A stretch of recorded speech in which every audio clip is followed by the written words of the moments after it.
future dreams. Every question finds its gleam. Wherever she goes, answers will follow. Into the depths or up high in the hollow. Curiosity calls, she's ready to find solutions to everything on her mind.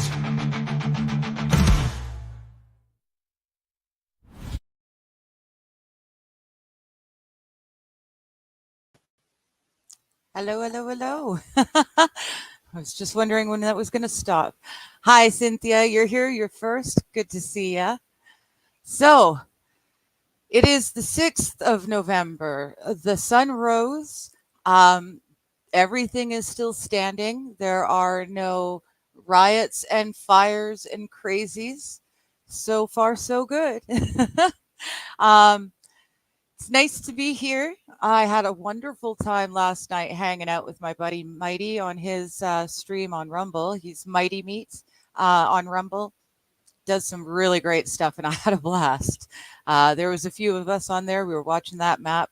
We were getting our guesses in, trying to figure out who was going to go first, and it was a good time. I hadn't hung around with those guys in a while, and I had a blast. So I hope wherever you were and whatever you were doing, you were having fun too. I got to bed late, so I pushed it to 11:30 this morning. I just, give myself time instead of being a Russian.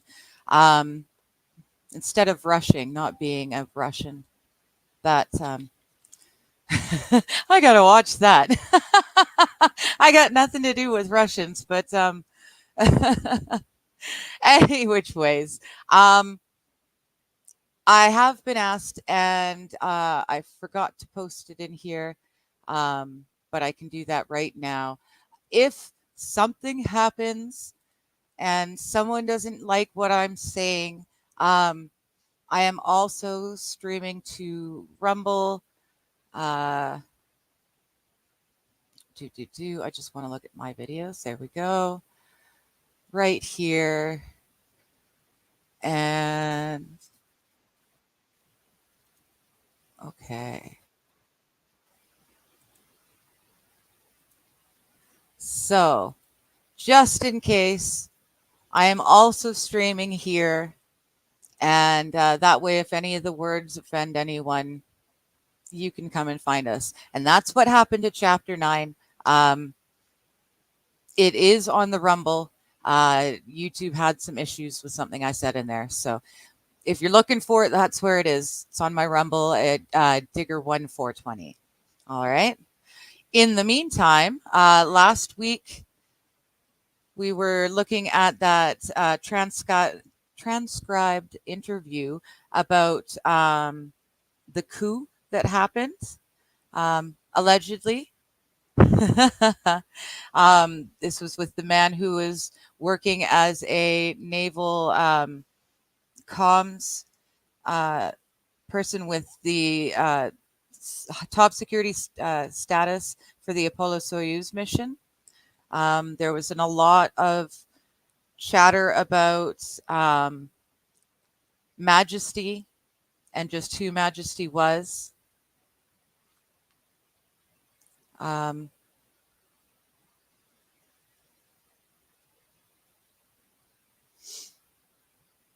Right. It was actually what we read last week was repeated on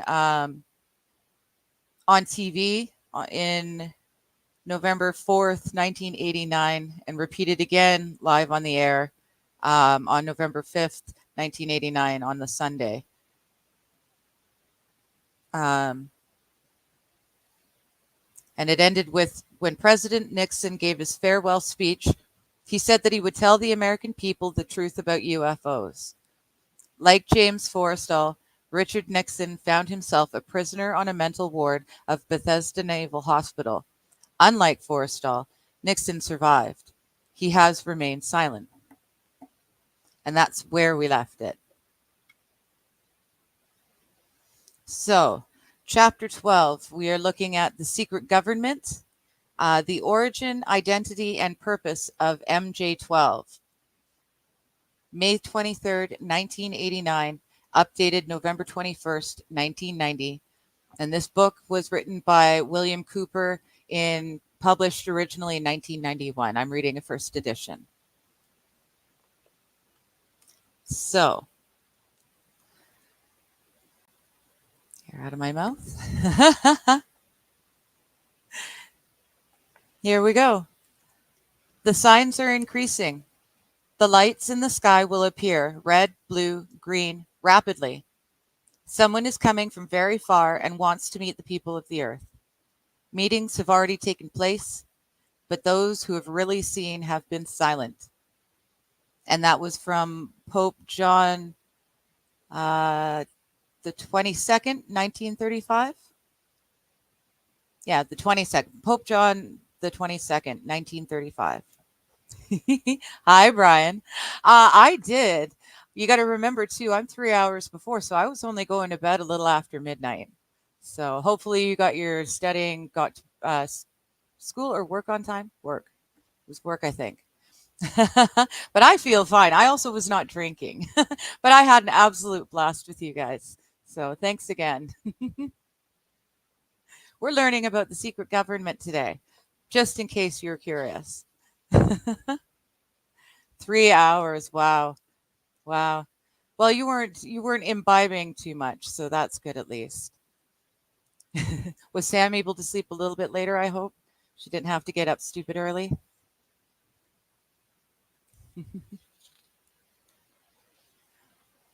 I know. I know. She actually called and conceded. They shut everything down. I felt quite confident going to bed last night. I knew that it was safe. He had won. But we have 2 more months before the swearing in. Ah, she slept fine, but you drank a bit. Oh, okay. Well, you carried it well. I couldn't tell.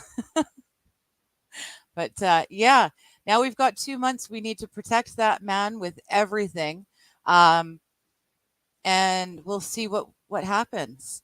I'm still not. We're not in the clear. I'm a lot like Mighty.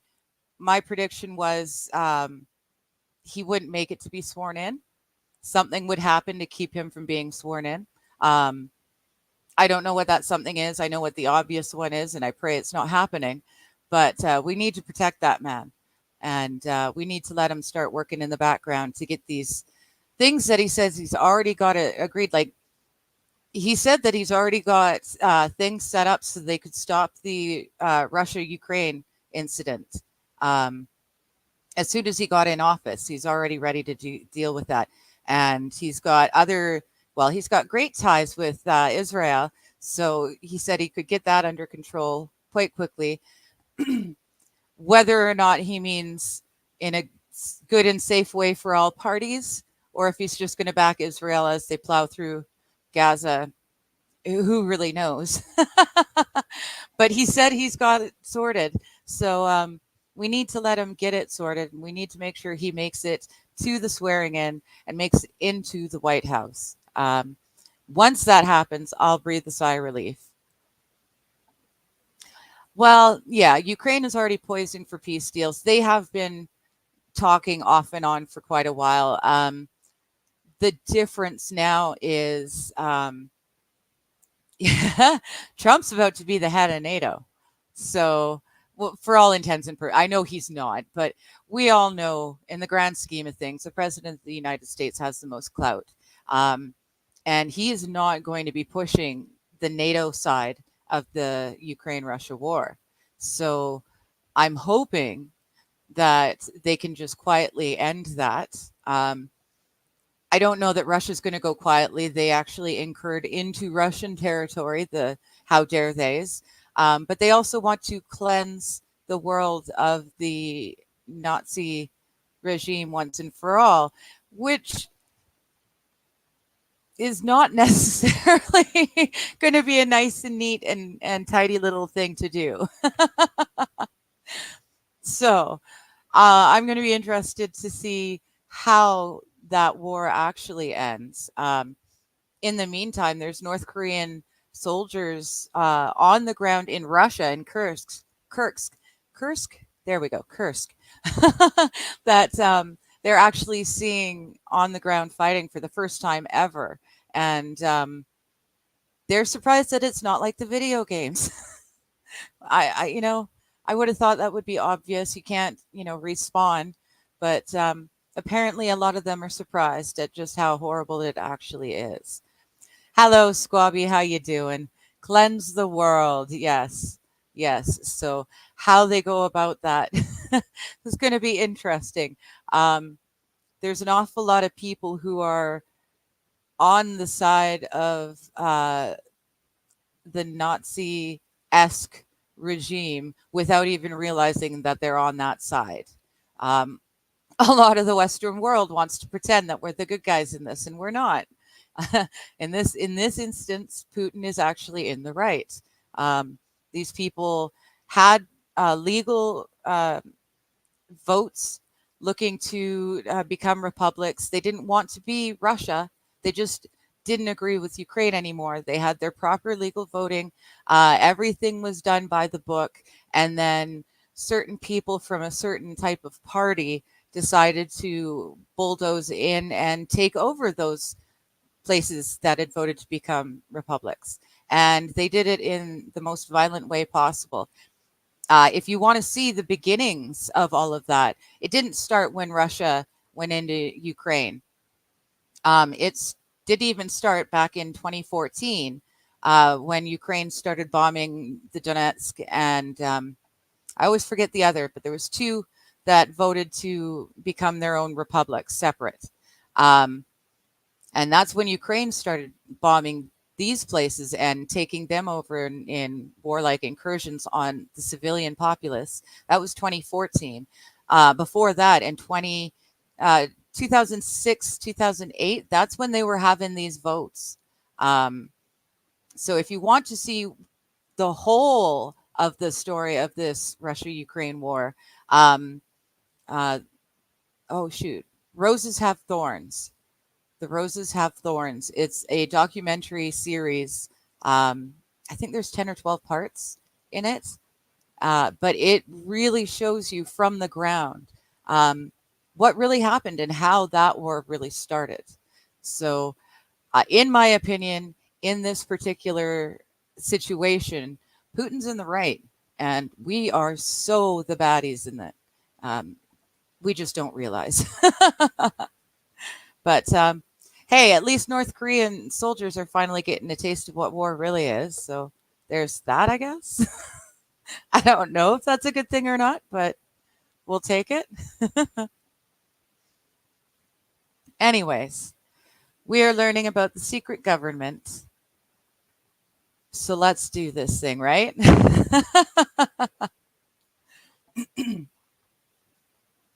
Perspective.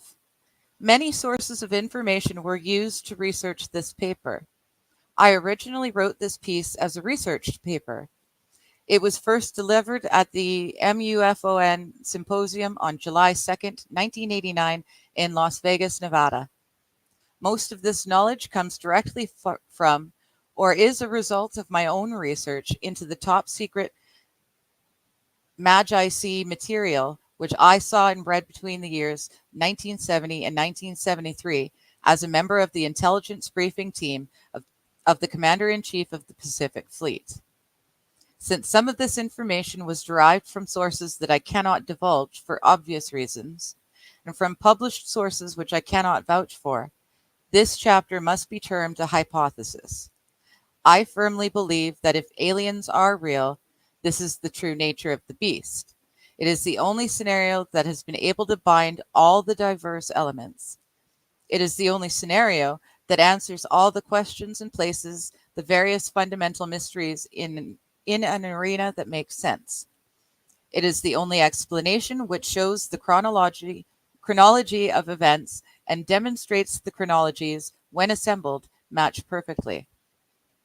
The bulk of this I believe to be true if the material that I viewed in the Navy is authentic.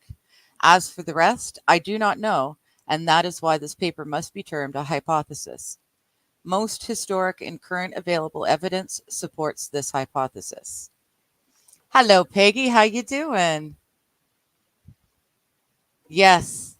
Keep your eyes on Opus Dei. They want to control Trump. They're an evil cult in the Catholic Church. Exactly. Hello, Dom. How you doing, buddy? You take it easy, not too hard work today, okay? Um, you are so right, Peggy, and he most definitely works for one of the factions. Personally, I don't know that he works for the Catholic Church faction. I put him more with the certain family whose name starts with R. They control a tiny little country in the Middle East that has the power and backing of the United States. That's who I think controls Trump personally. I don't think he has. I mean, I know he kissed the ring and all that, but everyone has to kiss the ring. That's a thing. Um, but I don't think that ring controls him. JD Vance is a whole nother issue. I have no idea about him. I don't trust him as far as I could throw him. Um, yeah, he flipped sides at just the right time and he said all the right things, but I really don't trust him at all. Not at all. So we'll see if he's the person he claims to be and he's portraying himself to be. That's great. If he's not, I'm on my toes already. Oh, okay. JD is Opus Dei. I need to reread that.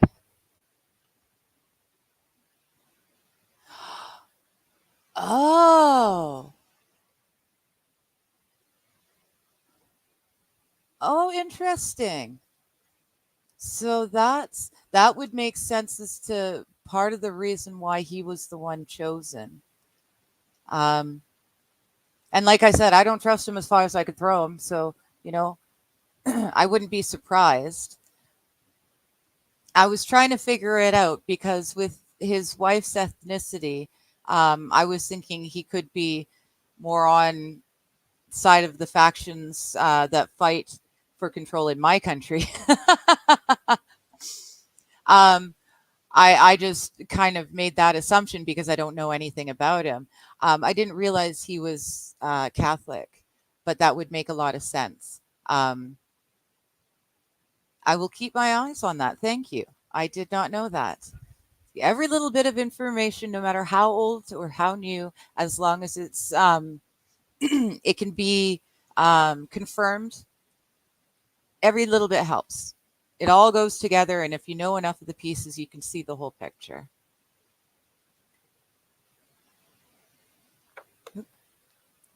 So, the secret government. During the years following World War II, the government of the United States was confronted with a series of events that were to change beyond prediction its future and with it the future of humanity. These events were so incredible that they defied belief.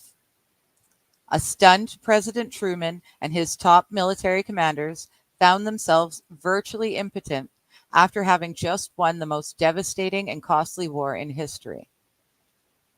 The United States had developed, used, and was the only nation on Earth in possession of the atomic bomb. This new weapon had the potential to destroy any enemy, and even the Earth itself.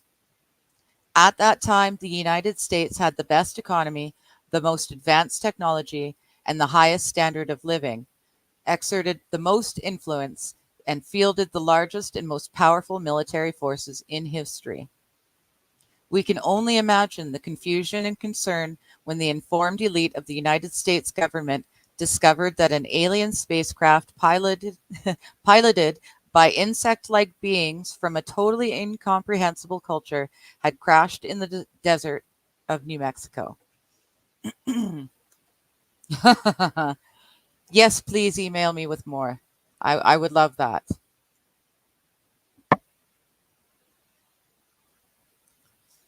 As for me, as a Canadian, he kind of came out of nowhere. I'd never heard his name until he was put up as a potential. So I know nothing about him except what I see at face value and what I've heard. So any information would be lovely.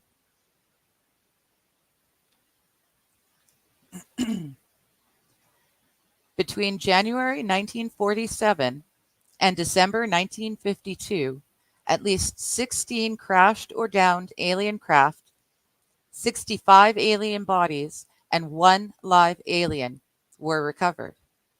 An additional alien craft had exploded and nothing was recovered from that incident. Of these events, 13 occurred within the borders of the United States, not including the craft which disintegrated in the air. Of these 13, one was in Arizona, 11 were in New Mexico, and one was in Nevada. 3 occurred in foreign countries. Of those, one was in Norway, and the last 2 were in Mexico. Sightings of UFOs were so numerous that serious investigation and debunking of each report became impossible, utilizing the existing intelligence assets. An alien craft was found on February 13th, 1948, on a mesa near Aztec, New Mexico. Another craft was located on March 25th, 1948, in White Sands Proving Ground. It was 100 feet in diameter. A total of 17 alien bodies were recovered from those 2 crafts. Of even greater significance was the discovery of a large number of human body parts stored within both of these vehicles. A demon had reared its head, and paranoia quickly took hold of everyone then in the know. The secret lid immediately became a top secret lid and was screwed down tight. The security blanket was even tighter than that imposed upon the Manhattan Project. In the coming years, these events were to become the most closely guarded secrets in the history of the world.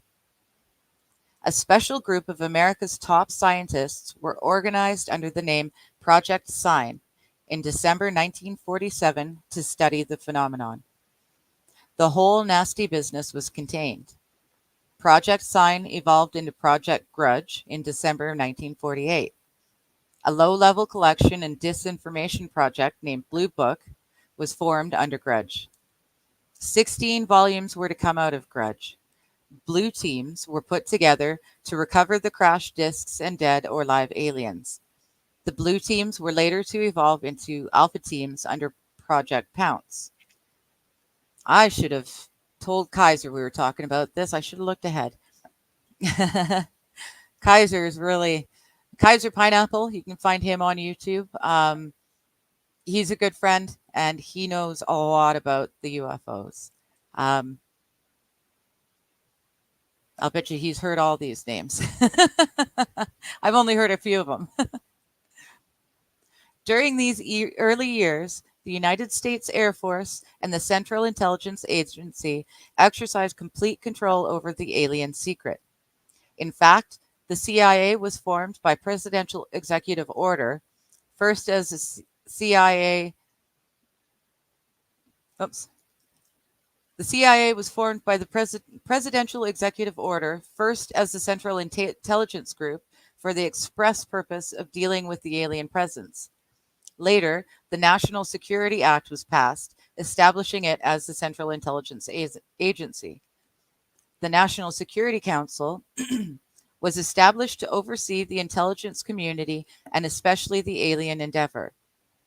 A series of National Security Council memos and executive orders removed the CIA from the sole task of gathering foreign intelligence and slowly but thoroughly legalized direct action in the form of covert activities at home and abroad. On December 9th, 1947, Truman approved issuance of NSC 4 entitled Coordination of Foreign Intelligence Information Measures at the urging of Secretaries Marshall, Forrestal, Patterson, and the Director of the State Department's Policy Planning Staff, George Kennan.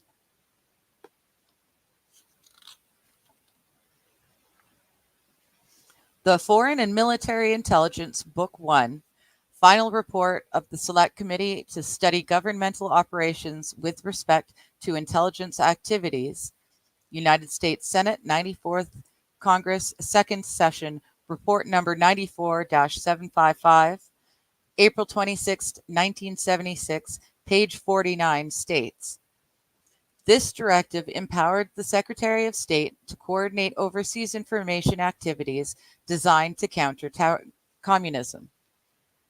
A top secret annex to NSC 4, which is NSC 4A, instructed the Director of Central Intelligence to undertake covert psychological activities in pursuit of the aims set forth in NSC 4. The initial authority given to the CIA for covert operations under NSC 4A did not establish formal procedures for either coordinating or approving these operations. It simply directed the DCI to undertake covert actions and to ensure, through liaison with state and defense, that the resulting operations were consistent with American policy. Later, NSC 10/1 and NSC 10/2 were to supersede NSC 4 and NSC 4A and expand the covert abilities even further. The Office of Policy Coordination, OPC, was chartered to carry out an expanded program of covert activities. NSC 10/1 and NSC 10/2 validated illegal and extra-legal practices and procedures as being agreeable to the national security leadership. The reaction was swift. In the eyes of the intelligence community, no holds were barred. Under NSC 10/1, an executive coordination group was established to review but not approve covert project proposals. The ECG was secretly tasked to coordinate the alien projects. NSC 10/1 and 2 were interpreted to mean that no one at the top wanted to know about anything until it was over and successful.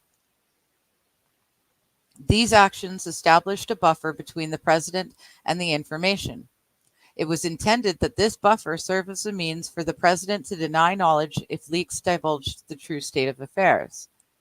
This buffer was used in later years for the purpose of effectively isolating succeeding presidents from any knowledge of the alien presence other than what the secret government and the intelligence community wanted them to know.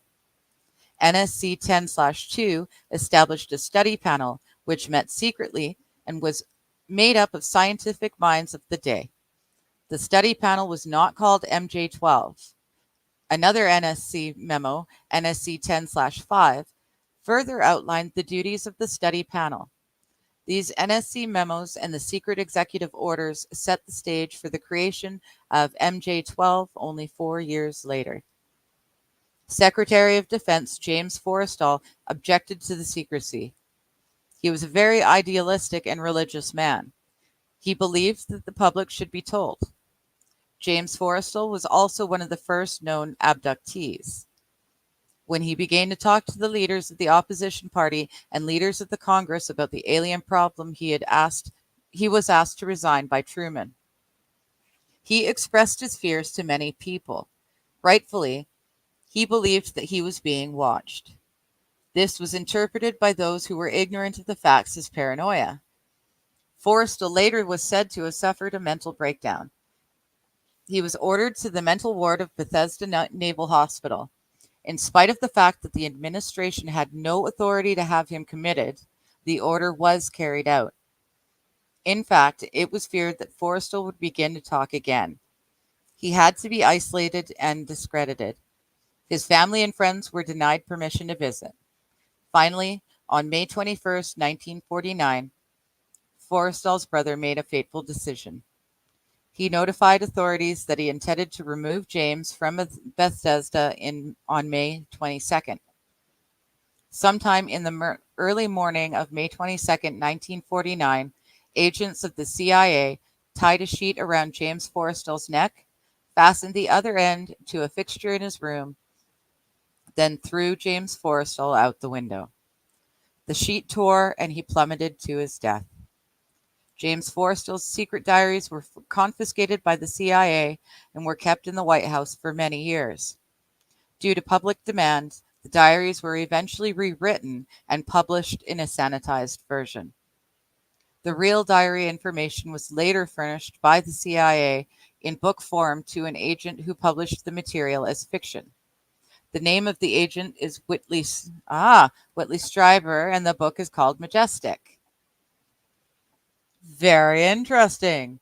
My mom loved aliens when I was a kid, and I've read his books. That's very cool. That's back when I was certain that the aliens existed. Aliens is as they want us to believe them. For the record, I believe there are such things as aliens. Um, I believe that because of the illness of sin, um, the earth was quarantined, so to speak, and no other life forms or beings are allowed to visit the earth because we're under quarantine.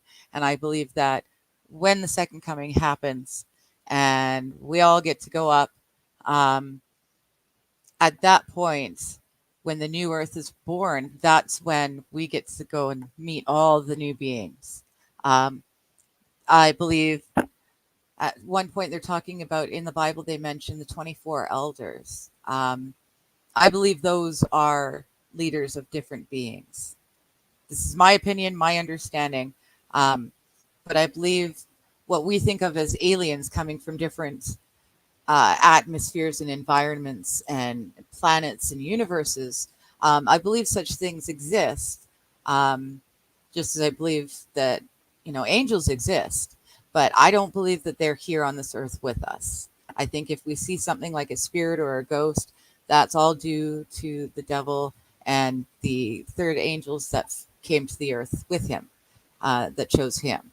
I think that's what magic is, um, for the most part. I also believe a lot of times what we would see as magic is just the way the world works. We just hadn't been able to understand it that way yet. Um, so yeah,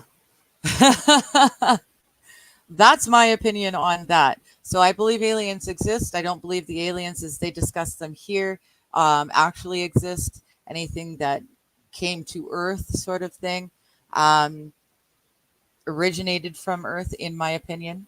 And the alien tech, I believe, is just tech that the military got to first. And I mean, we all know by the time we civilians get the tech, the government has already used it for all its purposes and has already got better tech doing better jobs of whatever it is it does, right? So that's what I think alien technology is. It's just stuff that they didn't um, release to civilians, to the public. You know what I mean? When Nikola Tesla died, the FBI went in and sanitized his entire. Hello, Stingy. um, but when Nikola Tesla died, the FBI went in and sanitized everything. They got everything, all of his notes, all of his plans and projects. That being said, he did a lot of his thinking up top and figured it all out in his mind and then did it. So thank goodness for that.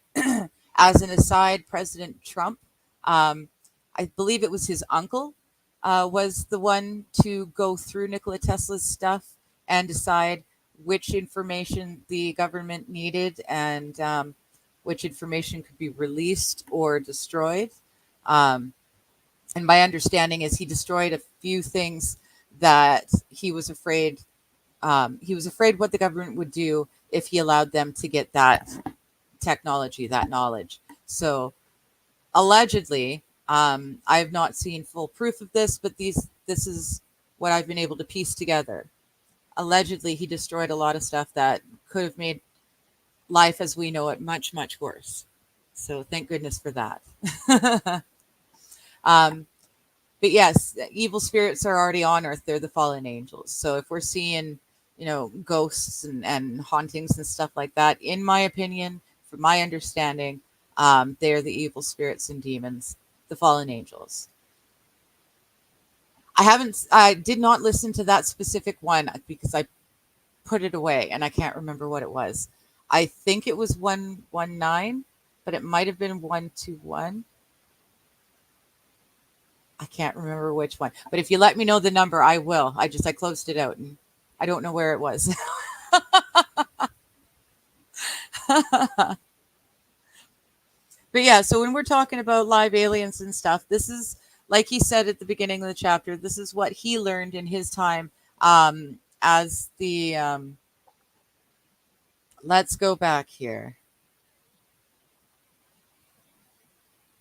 Okay, this is most of the knowledge comes directly from or as a result of his own research into the top secret magic material, which he saw and read between the years 1970 and 1973 as a member of the intelligence briefing team of the Commander in Chief of the Pacific Fleet. So obviously, he's confirmed the information with other people. He's got to keep his sources quiet, which is why he's got to call this a hypothetical. But he believes, to the best of his knowledge, that this is the correct way. La Marzulli? Oh, that sounds familiar, my friend. My brain is blanking, but that sounds familiar. You'll have to DM me because it sounds familiar.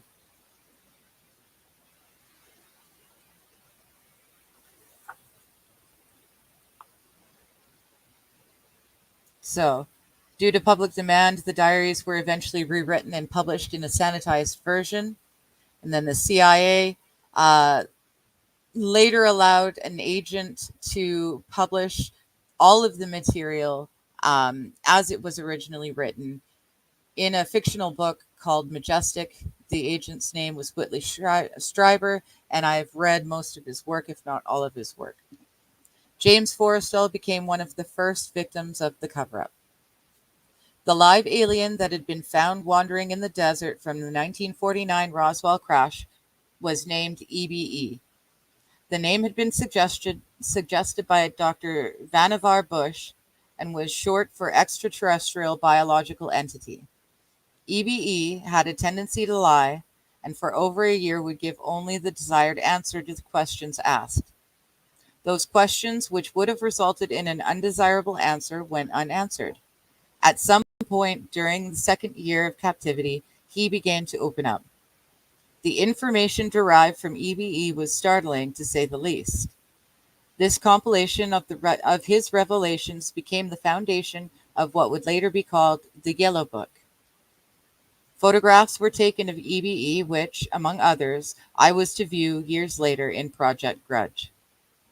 In late 1951, EBE became ill. Medical personnel were unable to determine the cause of EBE's illness and had no background from which to draw. EBE's system was chlorophyll-based, and he processed food into energy much the same as plants. Waste material was excreted in the same as plants. Several experts were called in to study the illness. These specialists included medical doctors, botanists, and entomologists. A botanist, Dr. Guillermo Mendoza, was brought in to try and help him recover. Dr. Mendoza worked to save EBE until June 2nd, 1952, when EBE died. Dr. Mendoza became the expert on at least this type of alien biology. The movie E.T. is thinly disguised story of EBE.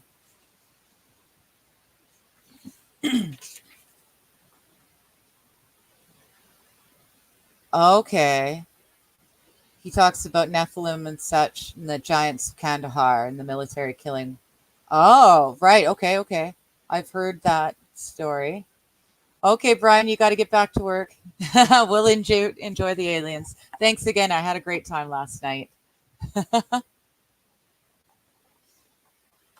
So, yeah, I don't know very much at all about the different forms of angels. Um, I have heard about the giants of Kandahar, in more um, lore kind of way. I've not read any actual firsthand accounts or anything like that. Um, I've heard a lot of stories about it though, and I do know I did research at one point. I was looking into ancient um, items that had been discovered that could lead to prove that the giants did exist. So I've come at them from different angles, but only just a little bit. And I know nothing about the different types of angels. That's in the esoteric books. Um, Once I finished reading the Bible all the way through, I stopped. I was almost halfway through Elijah, and then I stopped and I went back to Matthew and the Psalms. Um, and now I've lost exactly, like, I know where I am in Elijah, but I think I'd be better off starting again because I kind of forgot what I've read so far. Um, but when I do finally finish the whole Bible for the first time, I will look into the various angels and the esoteric books. I would love to read the Book of Enoch. Um, we've got a friend, Dance Biker Dance. He has a lot of knowledge when it comes to the various angels. Um, and I would love to pick his brain about it, but I need to know what questions to ask before I go asking him, wasting his time, right? So I have a little bit of studying to do first. Okay. Yes, lovely. Send me the episode number. Good, good. Hello, Shenny. You've already had a day and it's only 12 after 12. Well, I'm glad you're here. We're learning about the aliens.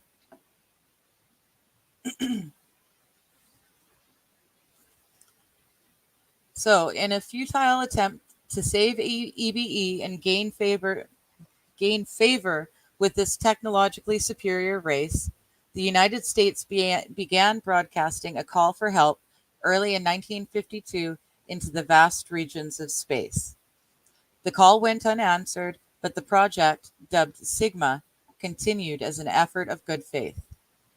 President Truman created the super-secret National Security Agency, the NSA, by secret executive order on November 4th, 1952. The executive orders, I tell you, we've already learned. There's so many executive orders written long before any of us were born, um, that have forced our government into the shapes that they are now. Um, yeah, and it's scary. What the way they're supposed to work and the way they actually work, because they've been usurped by all these different little things that they've passed over the decades that the civilians don't even get to know about or vote on. It's scary, but it makes it a lot more understandable how we got to where we are now.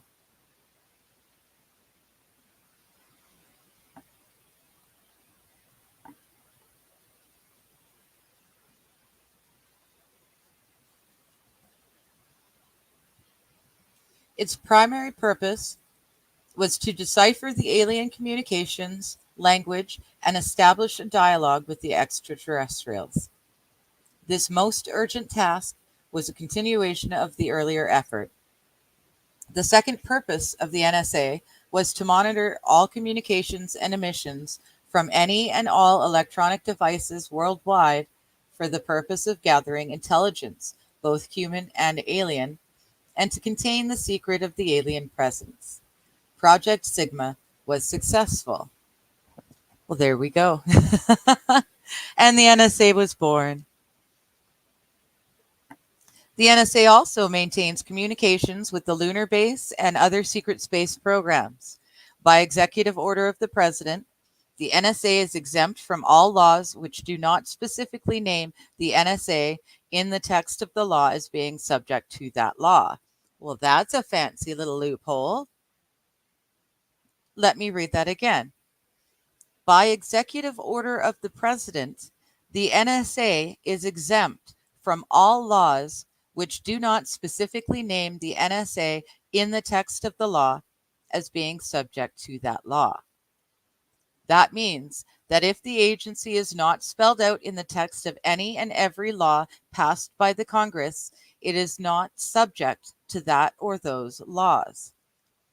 The NSA now performs many other duties and is, in fact, the premier agency within the intelligence network. Today, the NSA receives approximately 75% of the monies allotted to the intelligence community. The old saying, where the money goes, therein the power resides, is true. The DCI today is a figurehead maintained as a public ruse. The primary task of the NSA is still alien communications, but now includes other extraterrestrial projects as well. There you go.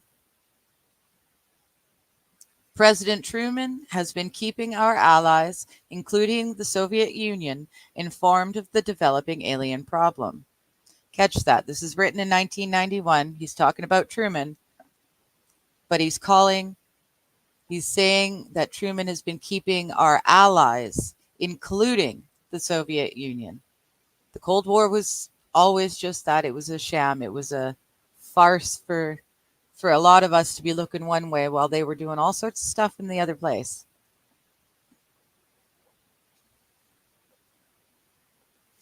This has been done in case the aliens turned out to be a threat to the human race. Plans were formulated to defend the Earth in case of invasion. Great difficulty was encountered in maintaining international secrecy. It was decided that an outside group was necessary to coordinate and control international efforts in order to hide the secret from the normal scrutiny of governments by the press.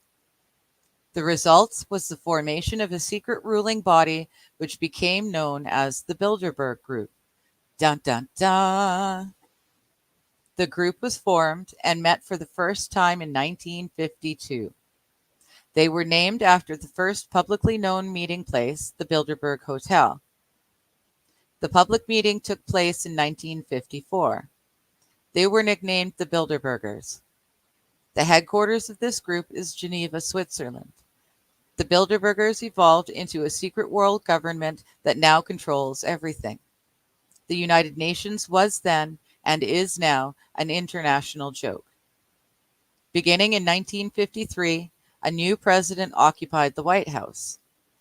He was a man used to a structured staff organization with a chain of command. His method was to delegate authority and rule by committee. He made major decisions, but only when his advisors were unable to come to a consensus. His normal method was to read through or listen to several alternatives and then approve one. Those who worked closely with him have stated that his favorite comment was, "Just do whatever it takes." He spent a lot of time on the golf course. This was not unusual for a man who had been a career Army with the ultimate position of Supreme Allied Commander during the war, a post which had earned him 5 stars. The president was General of the Army Dwight David Eisenhower. During his first year in office in 1953, at least 10 more crashed discs were recovered, along with 26 dead and 4 live aliens.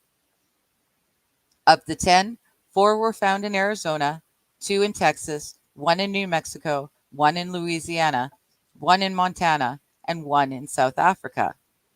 There were hundreds of sightings. Eisenhower knew he had to wrestle and beat the alien problem. He knew that he could not do it by revealing the secret to Congress. Early in 1953, the new president turned to his friend and fellow member of the Council on Foreign Relations, Nelson Rockefeller. Eisenhower and Rockefeller began planning the secret structure of alien task supervision, which was to become a reality within 1 year. The idea for MJ-12 was thus born. Hello, AP. Millions of aliens cross the border every day. Yes, but hopefully, perhaps, for not much longer. We can hope. And that man has to live in a bunker for the next 2 months. He cannot come up for air. He can do everything via internet, phones, and meetings. But that man has to be protected. Wrap him in bubble wrap and put him in the bunker.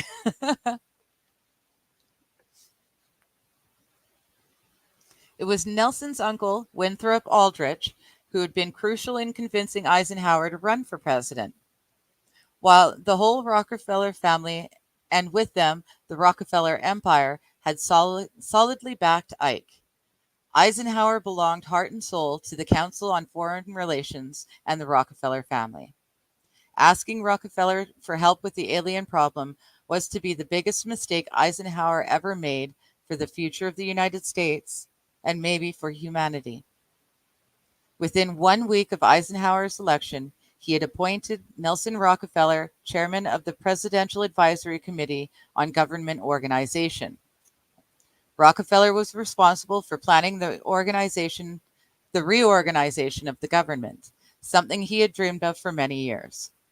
New Deal programs went into one single cabinet position called the Department of Health, Education, and Welfare. When the Congress approved the new cabinet position in April 1953, Nelson was named to the post of Undersecretary to Ovidia Hobby. In 1953, astronomers discovered large objects in space which were tracked moving towards the Earth. It was first believed that they were asteroids. Later evidence proved that the objects could only be spaceships. Project Sigma intercepted alien radio communications, and when the objects reached the Earth, they took up a very high geosynchronous orbit around the equator. There were several huge ships, and their actual intent was unknown. Project Sigma and new Project Plato, through radio communications using computer binary language, were able to arrange a landing that resulted in face-to-face contact with alien beings from another planet. This landing took place in the desert. The movie Close Encounters of the Third Kind is a fictionalized version of the actual events. Project Plato was tasked with establishing diplomatic relations with this race of space aliens. A hostage was left with us as a pledge that they would return and formalize a treaty. In the meantime, a race of humanoid aliens landed at Homestead Air Force Base in Florida and successfully communicated with the U.S. government. This group warned us against the race orbiting the equator and offered to help us with our spiritual development. They demanded that we dismantle and destroy our nuclear weapons as the major condition. They refused to exchange technology, citing that we were spiritually unable to handle the technology we already possessed. These overtures were rejected on the grounds that it would be foolish to disarm in the face of such an uncertain future. There was no track record to read from. It may have been an unfortunate decision. We can hope. Hello, Linda. How you doing? I don't think my clearance is high enough to hear these secrets. Yeah, that's okay. They've all been brought out decades ago. I think we're safe. But it is very interesting. The NSA was formed originally to deal with the alien issue. So that's kind of interesting. AP says, just wish 3 more seats switched in the Senate, but a 3-seat majority helps. So how did that work out? So you've got Senate has majority, and the House. What happened with that? Because I remember one of them wasn't for certain yet, but I can't remember because it was late and I had smoked a fair amount. I wasn't drinking, but I was smoking.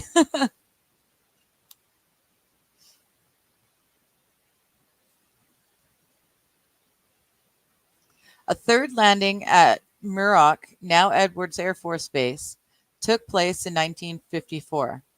The base was closed for 3 days, and no one was allowed to enter or leave during that time. The historical event had been planned in advance. Details of a treaty had been agreed upon. Eisenhower arranged to be in Palm Springs on vacation. On the appointed day, the president was ferreted to the base. The excuse was given to the press that he was visiting a dentist. Witnesses to the event had stated that 3 UFOs flew over the base, then landed. Anti-aircraft batteries were undergoing live fire training, and the startled personnel actually fired at the crafts as they passed overhead. Luckily, the shells missed and no one was injured. And wouldn't that have been an oops?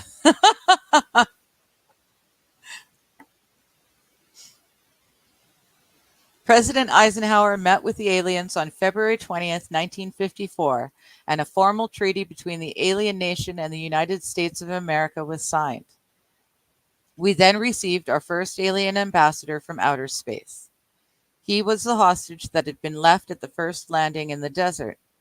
His name and title was His Omnipotent Highness Krill, or Krill, Crill or Krill, pronounced Krill or Krill. So Krill. In the American tradition of disdain for royal titles, he was secretly called Original Hostage Krill. Shortly after this meeting, President Eisenhower suffered a heart attack. 4 others present at the meeting were Franklin Allen of the Hearst newspapers, Edwin Noose of the Brookings Institute, Gerald Light of the Metaphysical Research fame, and Catholic Bishop McIntyre of Los Angeles. Their reaction was judged as a microcosm of what public reaction might be. Based upon this reaction, it was decided that the public could not be told. Huh. Later studies confirmed the decision as sound.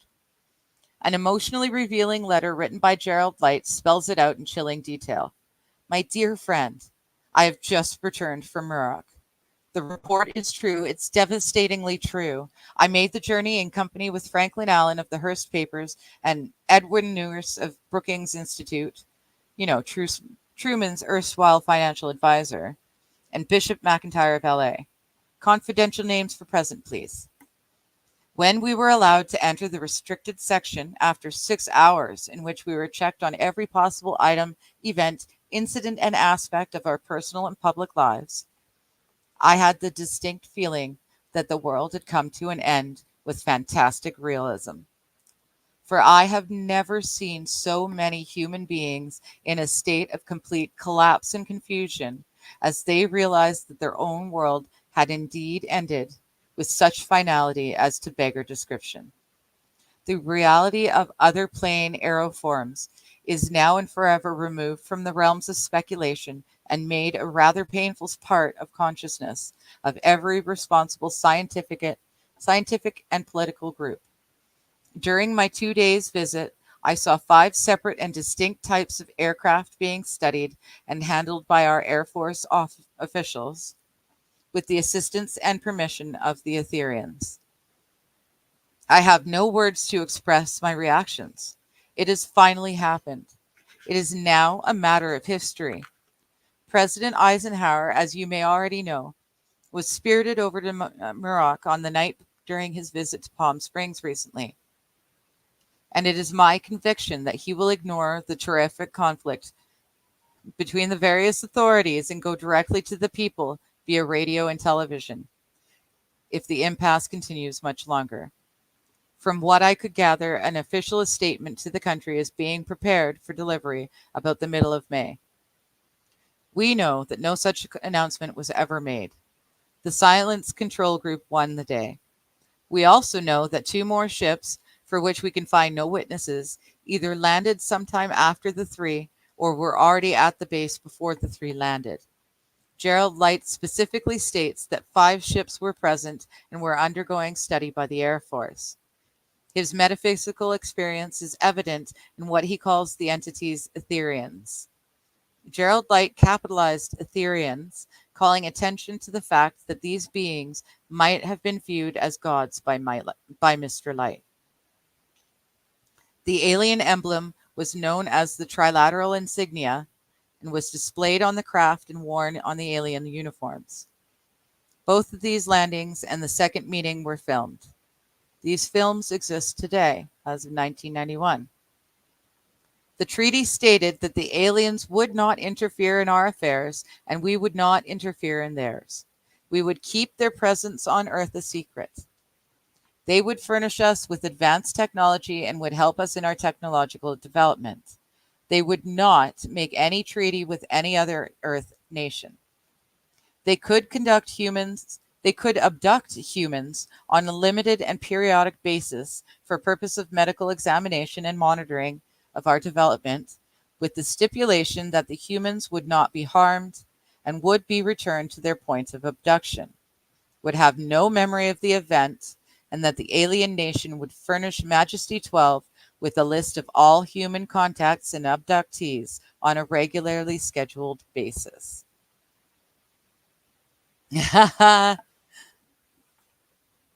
No pants. I was entertaining. Good, good, Dom. Thank you. Oh, where's my mouse? There he is. 52 to 48 in the Senate. The House is looking to gain one from the last election. So 220 in total, but could be more. Okay. Okay, so it's close, but it's still our side. Well, whatever our side is. Hello, Crispy. Good to see ya. All of these claims in this part of the book, Bill says, are from documents the government showed him in the Navy, not what he's seen for himself, not what he believes, but what the government wanted him to. Yeah, he put that in the beginning of this chapter just to be sure.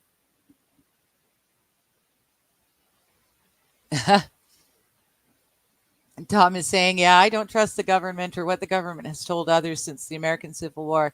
And Chris says it's a good plan. I agree. Oh, I thought I had pinned it. I don't think I can pin it in this thing, can I?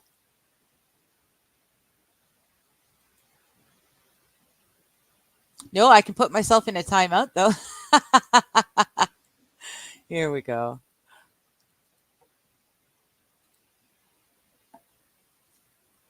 Just a moment. There.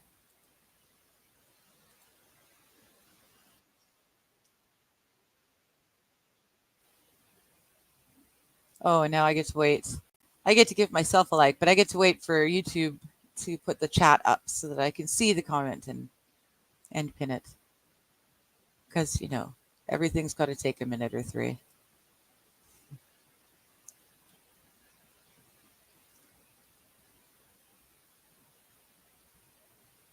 So it's interesting that they agreed that they could take humans as long as they weren't harmed, wouldn't remember, were returned to wherever they were taken from originally, and that Majesty 12 would be given a name of all human contacts, regularly being updated. So that's interesting. In theory, that means that somewhere within the American government, there is a list of everyone who's ever been abducted by aliens. So that's kind of interesting. No, I don't want to open it, silly. I want to pin it. There we go. There you go. Yeah, so if I disappear, the link to the Rumble is pinned at the top of the chat there. Now I get to go all the way back down again. Come on now. Hi, Chris. Slept in. I did too. I started a half hour late. Chris says Majesty 12 was given a videotape of the birth of Jesus. And now that's a big claim. No kidding, eh? That would be interesting to watch. So it was agreed that each nation would receive the ambassador of the other for as long as the treaty remained in force. It was further agreed that the alien nation and the United States would exchange 16 personnel with the purpose of learning of each other. The alien guests would remain on Earth. The human guests would travel to the alien point of origin for a specific period of time, then return, at which point a reverse exchange would be made. A reenactment of this event was dramatized in the movie Close Encounters of the Third Kind. A tip-off to who works for whom can be determined by the fact that Dr. J. Allen Hynek served as the technical advisor for the film. I noticed that the top secret report containing the official version of the truth of the alien question, entitled Project Grudge, which I read while in the Navy, was co-authored by a lieutenant colonel friend and a Dr. J. Allen Hynek, who was cited as a CIA asset attached to Project Grudge. Dr. Hynek, the one who debunked many legitimate UFO incidents when he functioned as a scientific member of the very public Project Blue Book. Dr. Hynek is the man responsible for the infamous "it was only swamp gas" statement. It was agreed that bases would be constructed underground for the use of the alien nation, and that 2 bases would be constructed for the joint use of the alien nation and the United States government. Exchange of technology would take place in the jointly occupied bases. These alien bases would be constructed under Indian reservations in the Four Corners area of Utah, Colorado, New Mexico, and Arizona. And one would be constructed in an area known as Dreamland. Dreamland was built in the Mojave Desert near or in a place called Yucca.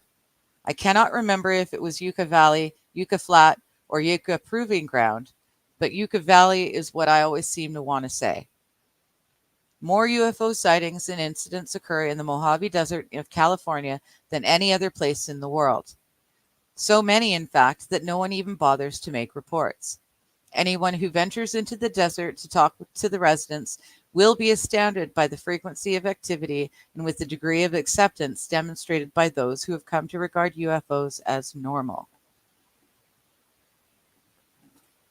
AP says his birth wouldn't faze me. Him rising after being dead for 3 days, on the other hand, yeah, that would be a big one to see.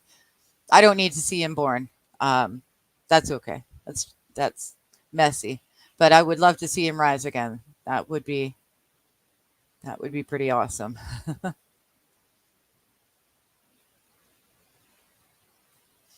All alien areas are under complete control of the Naval Department. Oh, good. Thank you, Peggy. I'll look at that as soon as we're done. All alien areas are under complete control of the Naval Department, according to the documents that I read. All personnel who work in these complexes receive their checks from the Navy through a subcontractor. The checks never make reference to the government or the Navy. Construction of the bases began immediately, but progress was slow. Large amounts of money were made available in 1957. Work continued on the Yellow Book. Project Red Light was formed, and experimentation in test flying alien craft was begun in earnest. A super top secret facility was built at Groom Lake in Nevada in the midst of the weapons test range. It was codenamed Area 51. The installation was placed under the Department of the Navy, and all personnel required a Q clearance, as well as executive, presidential called majestic, approval. This is ironic due to the fact that the President of the United States does not have clearance to visit the site. The alien base and the exchange of technology actually took place in an area codenamed Dreamland above ground, and the underground portion was dubbed the Dark Side of the Moon. According to the documentation that I read, at least 600 alien beings actually resided full-time at this site, along with an unknown number of scientists and CIA personnel. Due to the fear of implantation, only certain people were allowed to interface with the alien beings, and those personnel were and are watched and monitored continuously. AP says, in my 39 years on this earth, I've seen some shit. So someone coming back to life after 3 days would be a first. Yeah. Here, let me. I've got one hair that keeps blowing in my face there.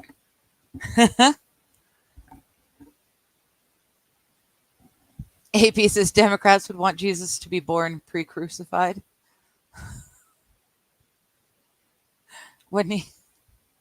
Wouldn't he have to? I feel like there's a funny in there that just went whoosh right over my head.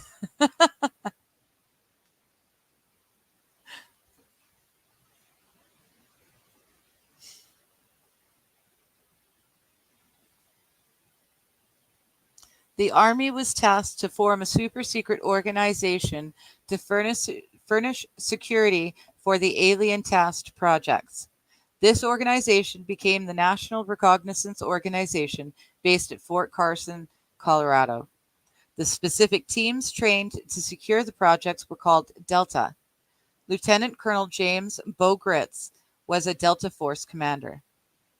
A second project, codenamed Snowbird, was promulgated to explain away any sightings of the red red light crafts as being Air Force experiments.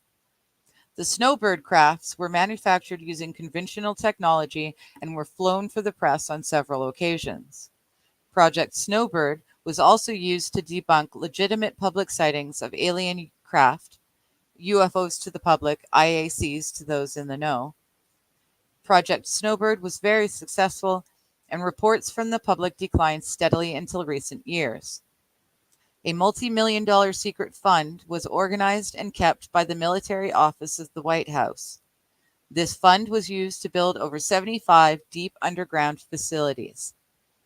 Presidents who asked were told that the fund was used to build deep underground shelters for the president in case of war. Only a few were built for the president. Millions of dollars were funneled through this office to Majesty 12 and then out to the contractors. It was used to build top secret alien bases as well as top secret dumb, deep underground military bases, and the facilities promulgated by Alternative 2 throughout the nation. President Johnson used this fund to build a movie theater and pave the road on his ranch. How's that? Oh, I see. Because the abortion. Yes, I told you. I knew there was a funny in there, but my brain just wasn't clicking. Thank you very much. You are very funny, and I got you now. A little slow on the uptake is all. So I do like that.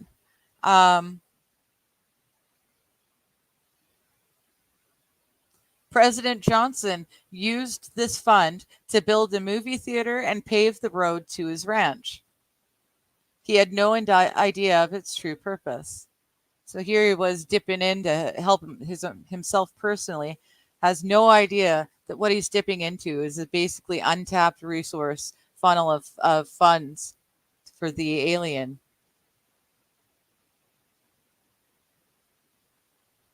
I bet you he would have done a lot more than just pave the road to the ranch.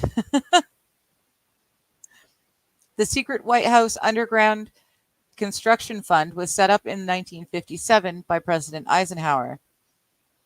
The funding was obtained from Congress under the guise of construction and maintenance of secret sites where the president could be taken in case of military attack. Presidential emergency sites.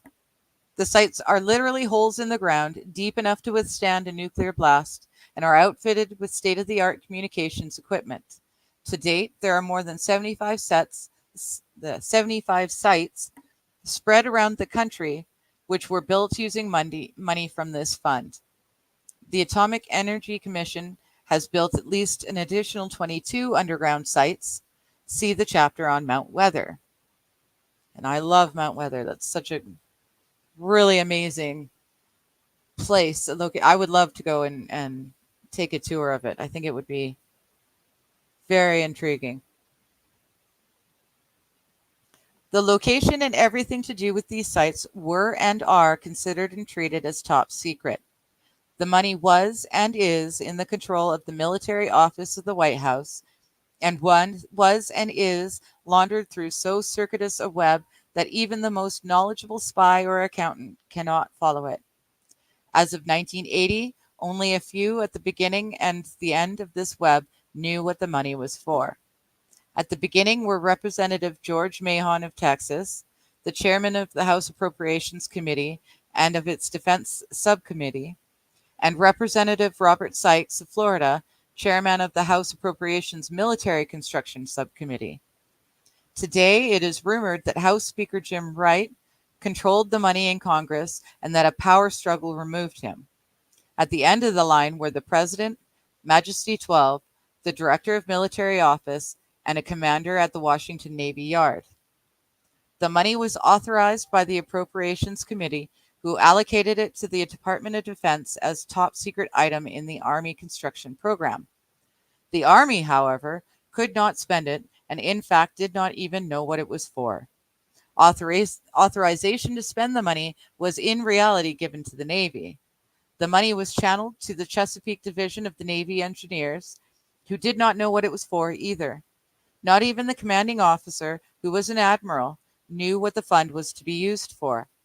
Only one man, a Navy commander who was assigned to the Chesapeake Division, but in reality was responsible only to the military office of the White House, knew the actual purpose, amount, and the ultimate destination of the top secret money. The total secrecy surrounding the fund meant that almost every trace of it could be made to disappear by the very few people who controlled it. There has never been, and most likely never will be, an audit of this secret money. After you use the mob to kill your running mate, what's a few million misappropriated? Let's be honest now. Fair enough. Fair enough. Large amounts of money were transferred from the top secret fund to a location at Palm Beach, Florida, that belongs to the Coast Guard called Peanut Island. The island is adjacent to the property which was owned by Joseph Kennedy. The money was said to have been used for landscaping and general beautification. Some time ago, a TV news special on the Kennedy assassination told a Coast Guard officer transferring money in a briefcase to a Kennedy employee across this property line. Could this have been a secret payment to the Kennedy family for the loss of their son, John F. Kennedy? The payments continued throughout the year 1967 and then stopped. The total amount transferred is unknown, and the actual use of the money is unknown. Meanwhile, Nelson Rockefeller changed positions again. This time he was to take C.D. Jackson's old position, which had been called the Special Assistant for Psychological Strategy. With Nelson's appointment, the name was changed to the Special Assistant for Cold War Strategy. This position would evolve over the years into the same position Henry Kissinger was ultimately to hold under President Nixon. Officially, he was to give advice and assistance in the development of increased understanding and cooperation amongst all peoples. The official description was a smokescreen, for secretly he was the presidential coordinator for the intelligence community. In his new post, Rockefeller reported directly and solely to the president. He attended meetings of the cabinet, the Council on Foreign Economic Policy, and the National Security Council, which was the highest policy-making body in the government. Nelson Rockefeller was also given a second important job as the head of a secret unit called the Planning Coordination Group, which was formed under NSC 5412/1 in March 1955. The group consisted of different ad hoc members depending on the subject of the agenda. The basic members were Rockefeller, a representative of the Department of Defense, a representative of the Department of State, and the Director of Central Intelligence. It was soon called the 5412 Committee, or the Special Group. NSC 5412/1 established the rule that covert operations were subject to approval by an executive committee, whereas in the past these operations were initiated solely on the authority of the Director of Central Intelligence. By Secret Executive Memorandum NSC 5510, Eisenhower had preceded NSC 5412/1 to establish a permanent committee, not ad hoc, to be known as Majesty 12, to oversee and conduct all covert activities concerned with the alien question. NSC 5412/1 was created to explain the purpose of these meetings when Congress and the press became curious. Peanut is avenged. Did you hear just how that really all worked out? The reason that they had a search warrant and all these different people signed off on it is not because of the two animals. They were producing OnlyFans content in their home in New York State, and it is illegal to produce porn in New York State. So that's why the government went in to their house. That's why they seized all the videos and all the cameras and all the everything. Had nothing to do with the animals. The reason they went into that property in the first place is because they were breaking the pornography law in New York State. The animals were a horrific side effect I think it was absolutely wrong that they were euthanized. Absolutely ridiculous. But the government, the New York State government, didn't go in because of the squirrel and the raccoon. They went in because they were making porn in New York State, which is illegal. It did not justify killing the animals, not at all, not at all. But I thought it very, very strange that all these different forces of the New York State government signed off on this search warrant for a squirrel and raccoon. I found that very, very hard to swallow, and I knew there had to be more to it. As it happens, there was more to it. It is very sad what happened to the animals, and I do not agree with it at all.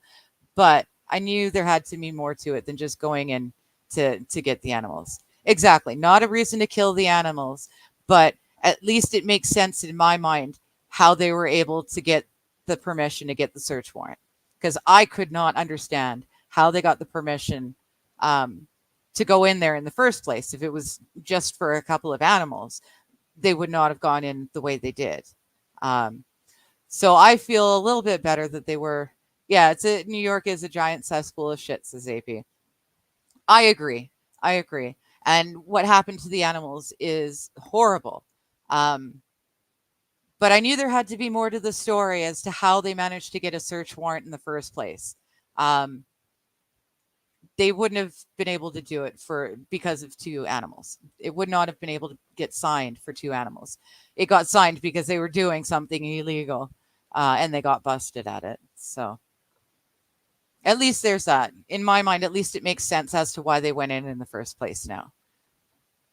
They're still assholes, though.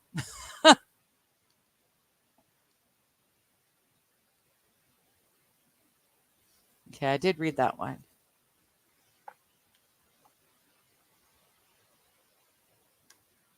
Majesty 12 was made up of Nelson Rockefeller, Director of Central Intelligence Alan Welsh Dulles, Secretary of State John Foster Dulles, Secretary of Defense Charles E. Wilson, Chairman of the Joint Chiefs of Staff Admiral Arthur W. Radford, Director of the Federal Bureau of Investigation J. Edgar Hoover, 6 men from the Executive Committee of the Council on Foreign Relations, known as the Wise Men, 6 men from the Executive Committee of the Jason Group, and Dr. Edward Teller. The Jason Group is a secret scientific group formed during the Manhattan Project and administered by the MITRE Corporation. The inner core of the Council on Foreign Relations recruits its members from the Skull and Bones and the Scroll and Key Societies of Harvard and Yale. The Wise Men are key members of the Council on Foreign Relations and also members of a secret order of the Quest known as the Jason Society. There were 19 members of Majesty 12. The first rule of Majesty 12 was that no order could be given and no action could be taken without a majority vote of 12 in favor, thus Majority 12. Orders issued by Majesty 12 became known as Majority 12 Directives. This group was made up over the years of the top officers and directors of the Council on Foreign Relations and later the Trilateral Commission. Gordon Dean, George Bush, and Zbigniew Brzezinski were among them. I really hope I did his name right. The most important and influential of the Wise Men were John McCloy, Robert Lovett, Averell Harriman, Charles Bolin, George Kenman, and Dean Acheson. Their policies were to last well into the decade of the 70s. It's significant that the President Eisenhower, as well as the first 6 Majesty 12 members from the government, were also members of the Council on Foreign Relations. This gave control of the most secret and powerful group in government to a special interest club that was itself controlled by the Illuminati. Thorough researchers will soon discover that not all of the Wise Men attended Harvard or Yale, and not all of them were chosen for Skull and Bones or Scroll and Key membership during their college years. You will be able to quickly clear up the mystery by obtaining the book, The Wise Men, by Walter Isaacson and Evan Thomas, Simon & Schuster, New York. Under illustration number 9 in the center of the book, you will find the caption, "Love it with the Yale unit," above far right, and "On the beach." His initiation into Skull and Bones came at an air base near Dunkirk. I have found that members were chosen on an ongoing basis by invitation based upon merit post-college and were not confined to Harvard or Yale attendees only. Because of this fact, a complete list of Skull and Bones members can never be compiled from catalogs or addresses of the college segment of Russell Trust, also known as the Brotherhood of Death, or the Skull and Bones. Now you know why it has been impossible to pinpoint the membership either by number or by name. I believe the answer lies hidden in the CFR files, if files exist. A chosen few were later initiated into the secret branch of the Order of the Quest known as the Jason Society. They are all members of the Council on Foreign Relations, and at that time were known as the Eastern Establishment. This should give you a clue as to the far-reaching and seriousness of the establishment. And the serious nature of these most secret college societies. The society is alive and well today, but now includes members of the Trilateral Commission as well. The Trilateralists existed secretly before 1973. The name of the Trilateral Commission was taken from the alien flag known as the Trilateral Insignia. Majesty 12 was to survive right up to present day. Under Eisenhower and Kennedy, it was erroneously called the 5412 Committee, or more correctly, the Special Group.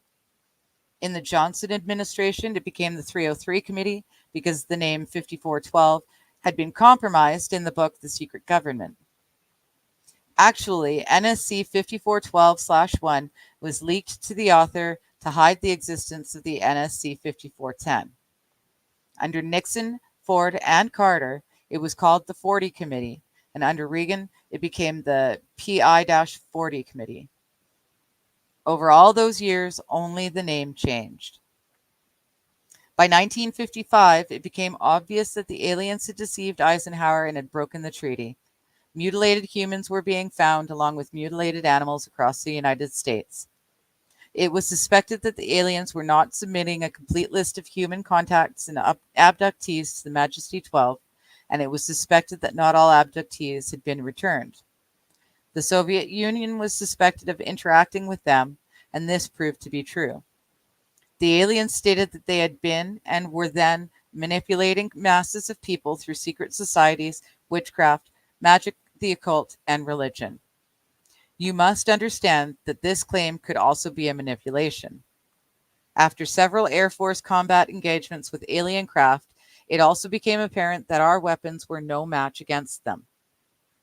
In November 1955, NSC 5412/2 was issued establishing a study committee to explore all factors which are involved in the making and implementing of foreign policy in the nuclear age.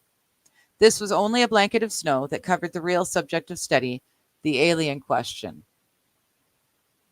By secret executive memorandum NSC 5511 in 1954, President Eisenhower had commissioned the study group to examine all the facts, evidence, lies, and deception and discover the truth of the alien question.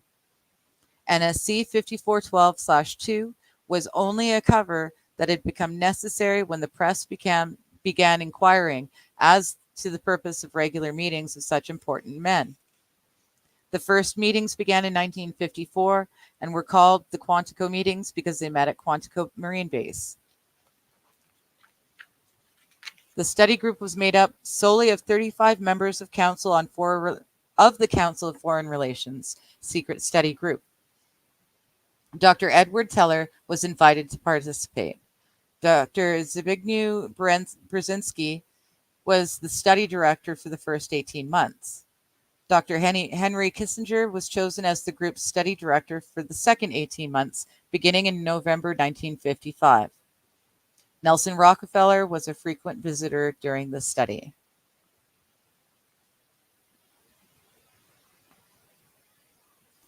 Oh, Okay, hang on here. Almost like rackets making porn and the kids were just a side effect. Were they making porn? I have not heard that anywhere at all. Um, I thought they were just swingers in a polycule. I didn't think they were recording porn. Crispy's laughing. New York is a giant cesspool of shit. Yep. It doesn't when Cuomo is graping his interns, but making prawn is a no-no. Good job, New York. Good job. Yes, yes. Well, you see, that's different. He wasn't recording it and then selling it as prawn. That would have been bad. Just graping the interns in and of itself, not bad, according to New York. I get the impression the plumber found the natural gas leak. Well, that's good, unless it's because he's now passed out somewhere. And you're just looking at his passed out body laying there, then you might want to pull him away from said leak. Crispy says, smart way to compartmentalize their organization. Well, exactly. You bury it under so many levels of shit that people will dig so deep into that shit and be disgusted and not want to keep digging. They're very, very good at that. All right, good. Now we've got a list of names that I need to try and pronounce correctly. So, woo-woo. Here we go. The study group members. Gordon Dean is chairman. Dr. Henry Kissinger, study director. Dr. Zbigniew Brzezinski is study director. Dr. Edward Teller. Major General Richard C. Lindsay. Hanson W. Baldwin. Lloyd V. Berkner, Frank C. Nash, Paul H. Nitz, Charles P. Noyes, Frank Pace Jr., James A. Perkins, Don K. Price, David Rockefeller, Oscar M. Rubehausen, Lieutenant General James M. Gavin, Carol P. Haskins, James T. Hill, Jr., Joseph E. Johnson, Mervyn J. Kelly, Frank Altschul, Hamilton Fish Armstrong, Major General James McCormick, Jr., Robert R. Bowie, McGeorge Bundy, William A.M. Burden, John C. Campbell, Thomas K. Finkletter, George S. Franklin, Jr., I. Rabbi, Roswell L. Gilpatrick, N.E. Halaby, General Walter Bedell Smith, Henry D. Wolfe Smythe, Shields Warren, Carol L. Wilson, and Arnold Wolfers.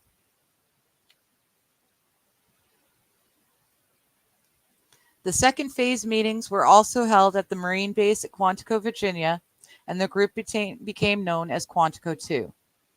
Nelson Rockefeller built a retreat somewhere in Maryland for Majesty 12 and the study committee. It could only be reached by air.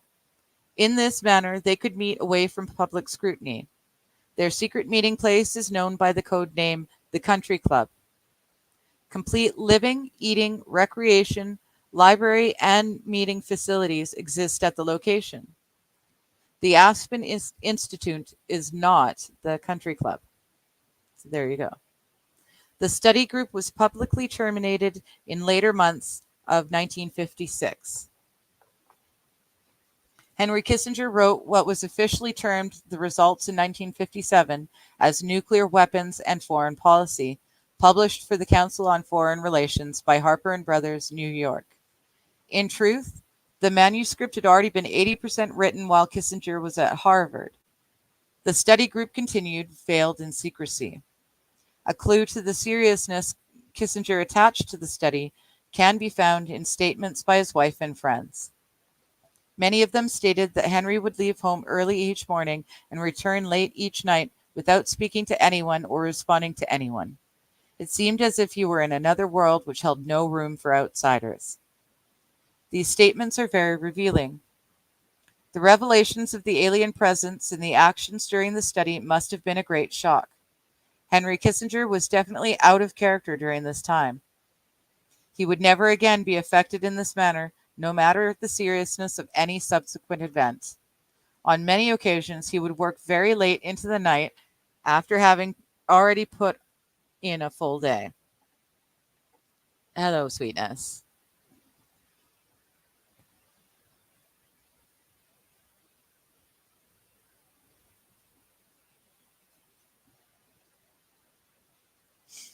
On many occasions, he would work very late into the night after having already put in a full day.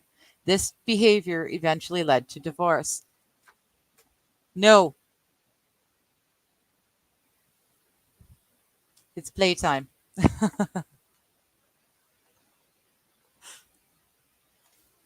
A major finding of the alien study was that the public could not be told. It was believed that this would most certainly lead to the economic collapse of the religious structure, and national panic, which could lead into anarchy. Secrecy thus continued. An offshoot of this finding was that if the public could not be told, Congress could not be told. Funding for the projects and research would have to come from outside the government. In the meantime, money was to be obtained from the military budget and from CIA confidential non-appropriated funds. Another major finding was that the aliens were using humans and animals for a source of glandular secretions, enzymes, hormonal secretions, blood plasma, and possibly in genetic experiments. That doesn't sound at all concerning, considering what our leaders are accused of doing in the wildest theories.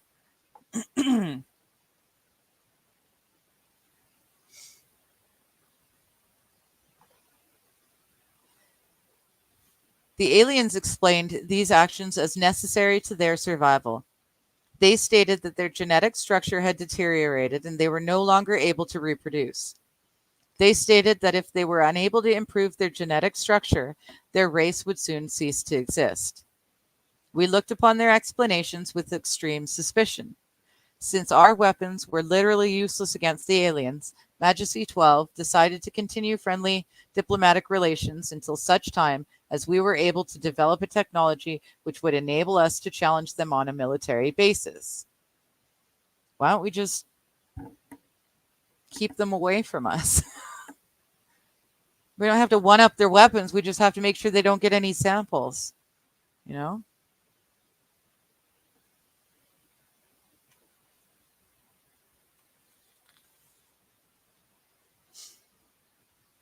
Overtures would have been made to Soviet Union and other nations to join forces for the survival of humanity. In the meantime, plans were developed to research and construct two weapon systems using conventional and nuclear technology, which would hopefully bring us to parity. The results of the research were projects Joshua and Excalibur. Joshua was a weapon captured from the Germans, which was capable of shattering 4-inch thick armor plate at a range of 2 miles. It used aimed low-frequency sound waves, and it was believed that this weapon would be effective against the alien craft and beam weapons. Excalibur was a weapon carried by a missile not to rise above 30,000 feet above ground level. AGL, not to deviate from designated target more than 50 meters, able to penetrate 1,000 meters of tufa hard-packed soil, such as that found in New Mexico. Carry a 1 megaton warhead and issued for use in destroying the aliens in their underground bases. Joshua was developed successfully, but never used, to my knowledge. Excalibur was not pushed until recent years, and now we are told there is an unprecedented effort to develop this weapon. The public would be told that Excalibur would be needed to take out Soviet underground command posts. We know that is not true because one rule of war is that you try not to destroy the leaders. They are needed either to unconditionally surrender or to negotiate terms. Leaders are also needed to ensure peaceful transition of power and the compliance of the populace to all negotiated or dictated terms. The events at Fatma in the early part of the century were scrutinized. On the suspicion that it was alien manipulation, an intelligence operation was put into motion to penetrate the secrecy surrounding the event. The United States utilized its Vatican moles and soon obtained the entire Vatican study, which included the prophecy. This prophecy stated that if man did not turn from evil and place himself at the feet of Christ, the planet would self-destruct, and the events described in the book of Revelations would indeed come to pass. The prophecy demanded that Russia be consecrated to the Sacred Heart. It stated that a child would be born who would unite the world with a plan for world peace and a false religion. The people would discern that he was evil and was indeed the Antichrist. World War III would begin in the Middle East with an invasion of Israel by a united Arab nation using conventional weapons, which would culminate in a nuclear holocaust. Most of the life on this planet would suffer horribly and die as a result. The return of Christ would occur shortly thereafter.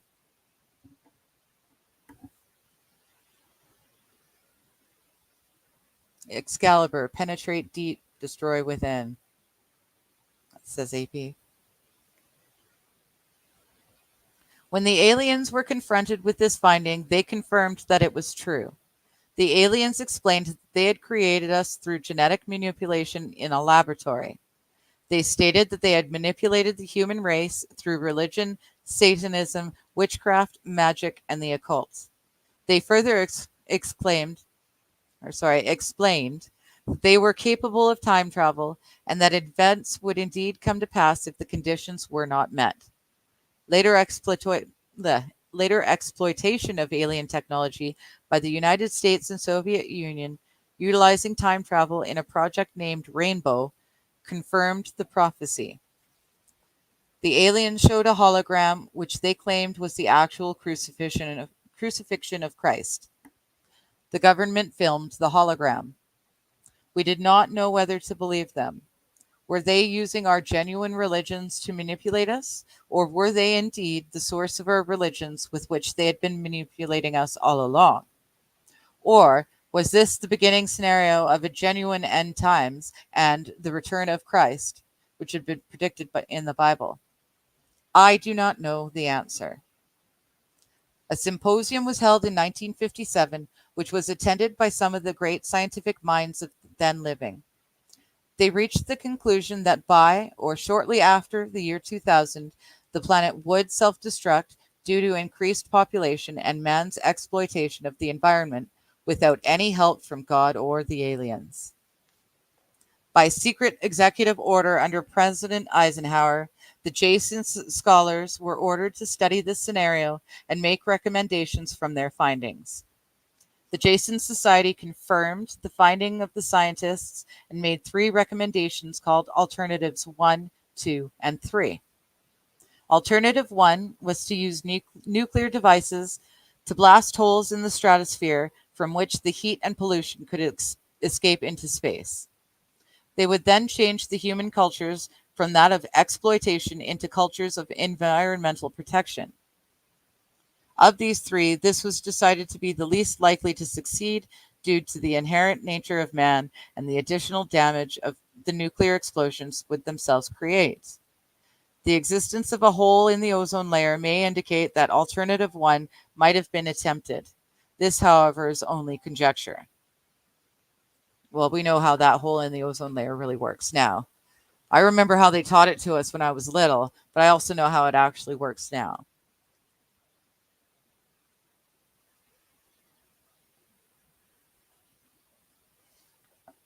Getting close to that, but it hasn't happened yet.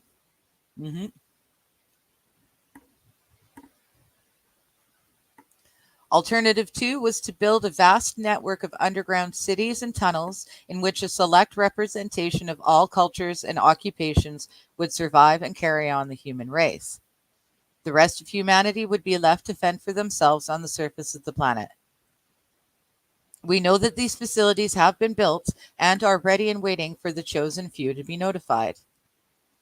Alternative 3 was to exploit the alien and conventional technology in order for a select few to leave the Earth and establish colonies in outer space.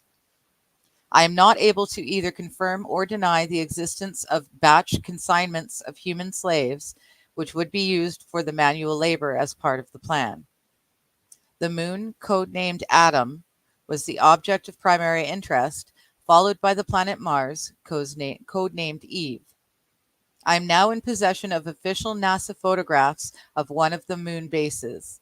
I believe that Mars colony is also a reality.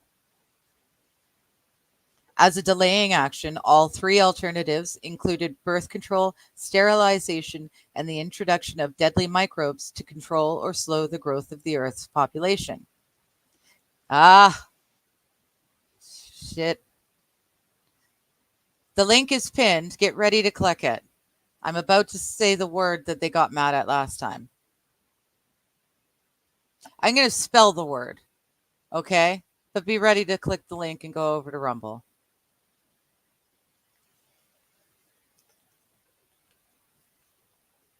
As a delaying action, all three alternatives included birth control, sterilization, and the introduction of deadly microbes to control or slow the growth of all the Earth's population. AIDS is only one result of these plans. It was decided by the elite that since the population must be reduced and controlled, it would be in the best interest of the human race to rid ourselves of the undesirable elements of our society. Specific targeted population included blacks, Hispanics, and homosexuals. The joint US and Soviet leadership dismissed Alternative 1, but ordered work to begin on Alternatives 2 and 3 virtually at the same time.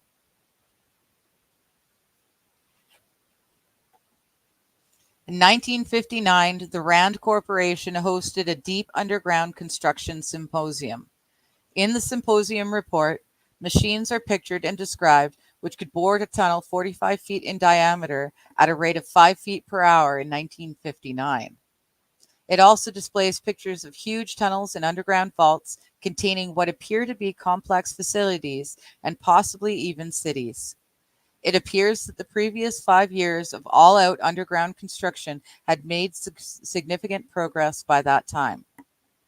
The ruling powers decided that one means of funding the alien-connected and other black projects was to corner the illegal drug market.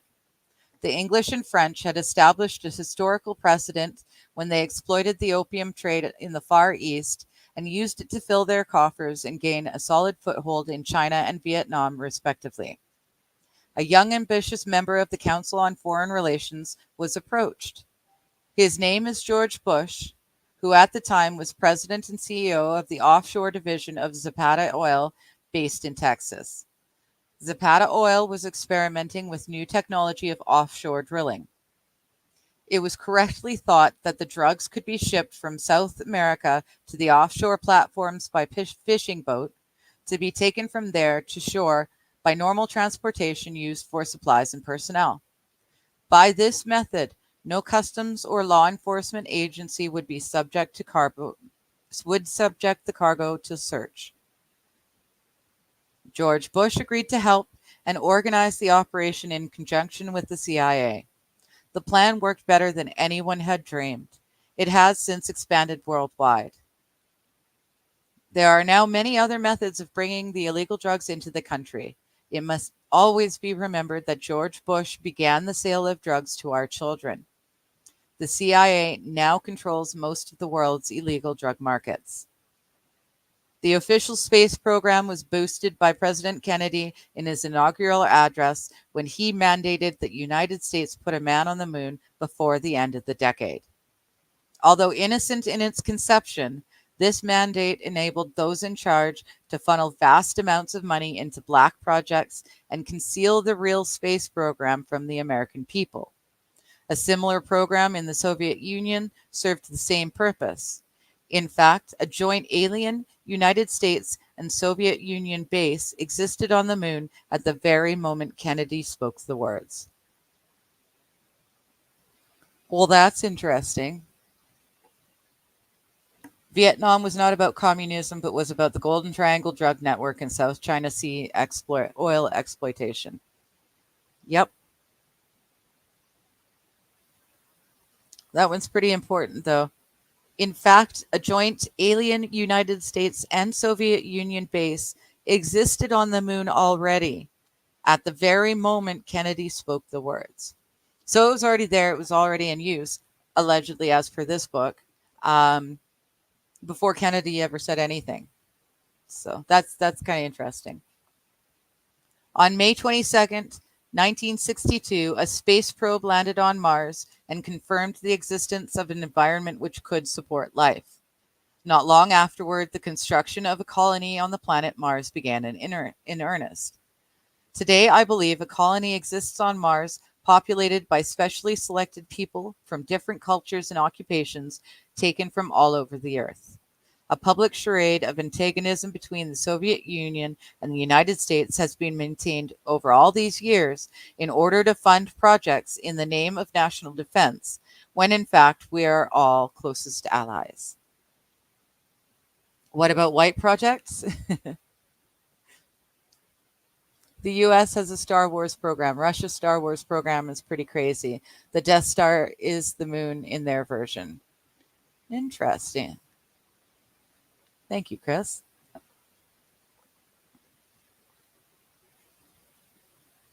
At some point, President Kennedy discovered portions of the truth concerning the drugs and the aliens. He issued an ultimatum in 1963 concerning to Majesty 12. President Kennedy assured them that if they did not clean up the drug problem, he would. He informed Majesty 12 that he intended to reveal the presence of aliens to the American people within the following year and ordered a plan developed to implement his decision. President Kennedy was not a member on the Council of Foreign Relations and knew nothing of Alternative 2 or Alternative 3. Although some researchers claim JFK was a member of the CFR, I can find no legitimate list with his name upon it. Internationally, the operations were supervised by the Bilderberg Elite Committee, known as the Policy Committee. In the United States, they were supervised by the Executive Committee of the CFR, and in the Soviet Union by its sister organization. President Kennedy's decision struck fear into the hearts of those in charge. His assassination was ordered by the Policy Committee, and the order was carried out by agents in Dallas. President John F. Kennedy was murdered by the Secret Service agent who drove his car in the motorcade, and the act is plainly visible in the Zapruder film. Watch the driver and not Kennedy when you view the film. All the witnesses who were close enough to the car to see William Greer shoot Kennedy were themselves all murdered within 2 years of the event. The Warren Commission was a farce, and the Council on Foreign Relations members made up the majority of its panel. They succeeded in snowing the American people. Many other patriots who attempted to reveal the alien secret have also been murdered throughout the intervening years. At the present time, over 200 material witnesses or people actually involved with the assassination are dead. The odds against this happening are so high that no one has been able to calculate them. The odds against the first 18 to die within 2 years of the assassination were calculated at 100,000 trillion to 1. You can order a copy of the film by sending $30 plus $4 postage and handling to William Cooper at his address, which I don't need to read because he's long since passed. In fact, it was 25 years to the day yesterday that sheriffs, not of the county he was in, showed up on his doorstep and killed him in cold blood. So remember the 5th of November. He gave his life so that this sort of information could get out. In December 1988, I had a phone conversation during which I told John Lear that I had seen in the Navy concerning the Kennedy assassination. I told him that the top secret documents stated that the act was plainly visible in a film withheld from the public. I told John that I had been looking for a film that showed Greer shoot JFK for 16 years, but had not found one. I was shocked and very pleasantly surprised when John asked me, "Would you like to see it?" I, of course, replied in the affirmative, and John invited Annie and me to his home in Las Vegas. We spent 4 days with John. He not only showed me the film, but gave me a video copy. I showed the video whenever I spoke to a group of people. The film is titled Dallas Revisited. John told me that he obtained it from a CIA acquaintance whom he was not at liberty to name. I later found out that the originator of that version of the Zapruder film was Lars Hansen. John Lear was showing the film at every meeting he conducted. Shortly after Lear gave me a copy of the film, Lars Hansen called and asked if he could drop by to meet with me at my home in Fullerton, California. I told him he could and asked him to bring a better copy of the film if he had one. Lars said that he would. He stated that he would also bring a film on the man named Bo Gritz, of whom I had never heard. Mr. Hansen informed me that he had made the video for Bo Gritz and John Lear and that both were using it in their lectures. I found out much later that Bo Gritz was selling the tape for $10 for a copy. Let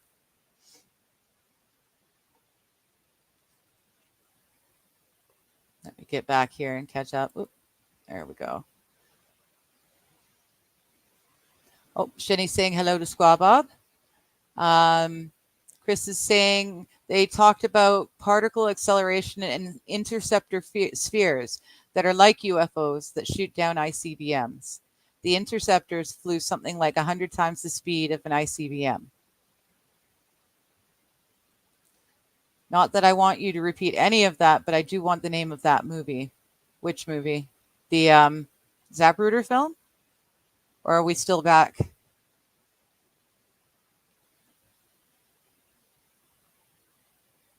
Because I know we were talking about Close Encounters of the Third Kind a little while back.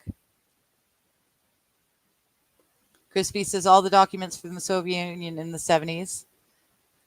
And Shenny says the policy committee. Crispy says they said when the movie came out, Russia had officially won the space race with an interceptor tech and prevented a first strike nuclear attempt against Russia in the 80s. After the Union fell, USA got it. The one you were just saying, not Close Encounters. Okay, so the Zapruder film. The video of the driver shooting Kennedy. Yeah, I've seen it. I'm sure I can dig up a copy or find it somewhere online that you can watch it. It's astounding. It's also amazing, and I believe it's in that film as well. But it might have been one of the others that was released. Something I had never noticed until it was pointed out to me. But in part of the film, there's a scene of the long green lawn and a tree, except from about halfway up the trunk, from there down, there was no tree. So the tree was only there from about midway up. So it had obviously been edited, but people just we're lazy and our brains are lazy and our brains will fill in the holes that need to be filled if they're there. So it's a piece of film that I'd seen a zillion times and never noticed that the bottom half of the tree wasn't there. Very interesting. Shenny says, I need you to send me that one, please. I can't decipher the words on this computer. Can do. Not wanting to be on YouTube. Yes. No, I'm not too worried about the Zapruder film, mentioning that with YouTube. That's a very common piece of the JFK lore. So I don't, not necessarily that it was showing the driver being the one to do the shooting, but the name itself has been mentioned a zillion times. So I'm not worried about that one. So that film, like I said, I always call it the Zapruder film. But that film was called Dallas Revisited. So I'll find you a copy of the Zapruder film. I don't know if it will be specifically Dallas Revisited, but I'll find you the Zapruder.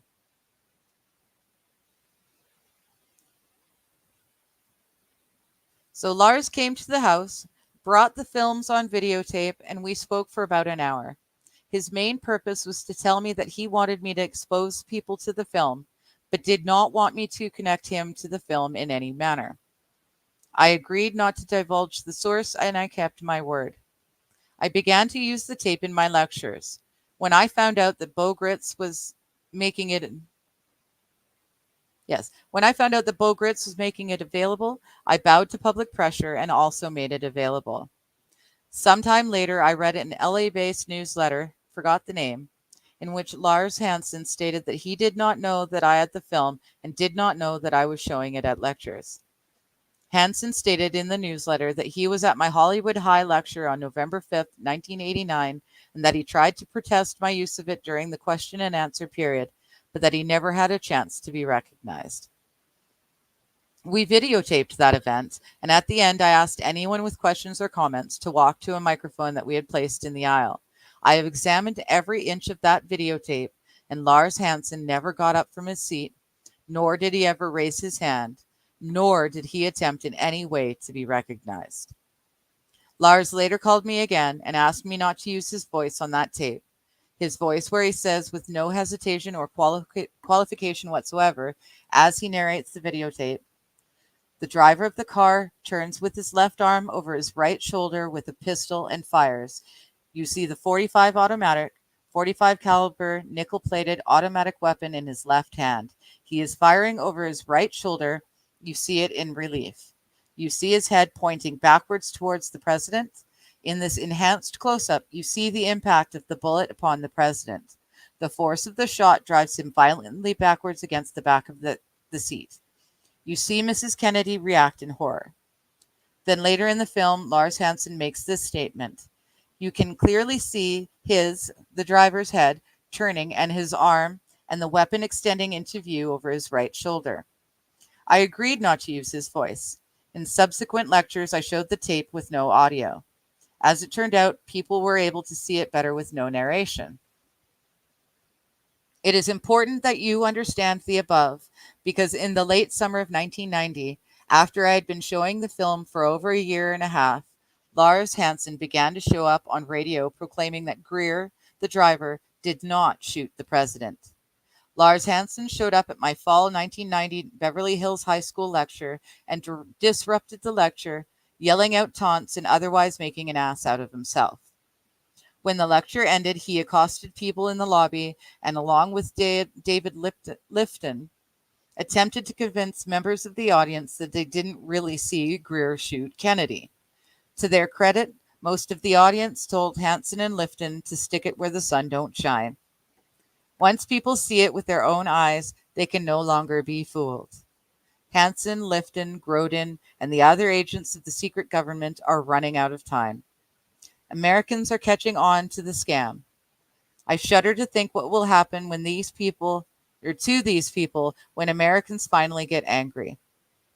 Do not forget that Lear informed me that his source for the film was a CIA agent who later turned out to be Lars Hansen. Hansen later claimed that I violated his copyright. He had no copyright. Hansen himself had violated someone else's copyright by making the film and giving it to me, Lear, and Gritz. I didn't and still don't give a damn about copyright on this particular film. If I did, no one would ever know who really killed our president. Bo Gritz stated on radio that he felt exactly the same way. Hansen never attacked Lear or Gritz, who still show the tape, and Gritz still makes it available. I wonder why. Are Lear, Hansen, and Gritz working together? Robert Grodin then entered the picture. He publicly challenged me to appear and debate him. He claimed that he had a copy of the Zapruder film showing that Greer never took his hands off the wheel of the car. Grodin is an active secret government agent whose job it is to confuse the public and perpetuate the cover-up. I called Bob Grodin and accepted his challenge. I invited him to appear with me at Beverly Hills High School and show his film. I would show my film. The audience would decide. He refused. He refused because he knows what I know, that the audience would boo him out of town. Grodin knows that Greer shot Kennedy because he is part of the cover-up. Bob Groden is the same Bob Groden who claims to be the world's foremost independent photo interpretation expert. Bob Groden has no photographic education whatsoever. He has never worked with photography. Bob Groden has never been a photographic interpreter in his life. He's been lying to the public about his credentials for all these years, and no one ever checked. Not even Congress checked his credentials when they hired him. Do you think that was an accident? I have a degree in photography. Bob Groden is the same Bob Groden who was hired by the House Select Committee on Assassinations in 1976. He is the same Bob Groden who blatantly lied to the committee and told them that the driver, William Greer, never took his hands off the wheel. His job is to write books and confuse you. His job is to maintain the position that the government lied and that there was a conspiracy. His job is also to prevent you from knowing the truth about who did kill the president. You cannot welcome the New World Order if you have faith in your government. You will have faith in your government if you learn that Greer killed Kennedy on orders of the Illuminati and that it had nothing to do with the legal constitutional government. Did you know that the man who was in charge of the Secret Service at the time of the assassination became the man in charge of security for the Rockefeller family upon his retirement? Well, now you know. You should also know Bob Groden is a friend of Leslie Watkins, and it is Bob Groden's name that Watkin uses as the alias of the astronaut cited in Alternative 003. Did you know that when Ricky White made appearances on talk show radio across the country to say that his father killed Kennedy, that Bob Groden accompanied him? Did you know that every time a caller asked Ricky White a question, Groden answered for him? Do you really believe that's a coincidence? Ricky White's father did not kill Kennedy. For years, I have been telling people in audiences about the discrepancies between the doctor's reports in Dallas and the autopsy report made at Bethesda Naval Hospital. I have revealed that the wounds were tampered with and changed. I have been telling the world that the body was removed from its casket aboard the plane and was taken out the galley door onto the Marine helicopter, and that the body arrived at the Bethesda Naval Hospital a full 30 minutes before the empty official casket. I have stated that the president's brain had disappeared and told why it had disappeared. All of a sudden, David Lifton appeared on radio and TV in 1990, telling the world that he had new evidence that he had discovered. Every bit of his new evidence was exactly what I had been telling people for years. It was the same information I had told Bob Swan in 1972.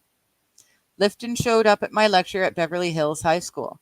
After making a scene at the box office because he had to pay, Lifton accosted anyone who ventured into the lobby and, along with Lars Hansen, attempted to convince them that they did not see Greer shoot Kennedy. Legitimate people would never have resorted to such disgraceful and discrediting behavior. My testimony and the public's outrage after seeing the murder of President Kennedy with their own eyes has seriously damaged the cover-up. The behavior of Groden, Lifton, and Hansen reveals the degree of damage. The public can now see without any doubt that they are either part of the cover-up or that they are totally incompetent researchers, and in the case of Groden, a barefaced liar who may have committed treason. In the middle of all this, Hard Copy TV magazine called me and wanted to see the film. I showed them the film and they were shocked, excited, and wanted an exclusive. I gave it to them, but told them that I doubted it would ever get on the air. A date was arranged to film an episode for airing, but just before we were scheduled to go on camera, an NBC executive called the Los Angeles studios of Hard Copy and told them not to air the film. Psst. Yeah. Get down. Sorry.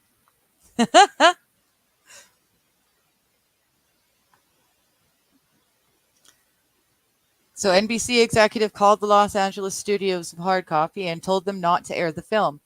I tried to find out the name of the executive, but no luck. That was the end of that. The producer that had tried to air my story and the Kennedy film is no longer with hard copy. Her name is Bubs Hopper. I was approached by another producer, don't remember his name, from Inside Edition, another TV magazine, who told me that the Americans needed to see the film. I agreed to be on the show, but told him the same thing, that I did not believe it would ever air. A week later, I was listening to David Lifton on a radio talk show. Someone called in and asked David if he knew who I was, and David Lifton said, I know who he is, and we have a surprise for Mr. Cooper. We're going to put him away for good on national TV show. We're going to get a full accounting from that guy. I had someone call the producer and canceled because he had lied to me. He pleaded to have me on.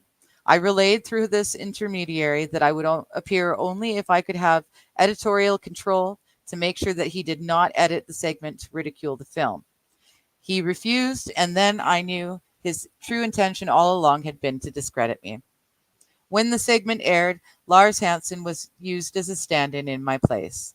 Hansen, the man who had been attacking me, stating that Greer had not fired at Kennedy, was now on TV stating that Greer had killed Kennedy. The reason became obvious as they had Bob Groden on the next segment. Groden ridiculed and debunked Hansen and the film. They had intended to do a hatchet job on me, but when I canceled, they could attack the film only with Hansen taking my place. It had every earmark of an agency operation, and it didn't work.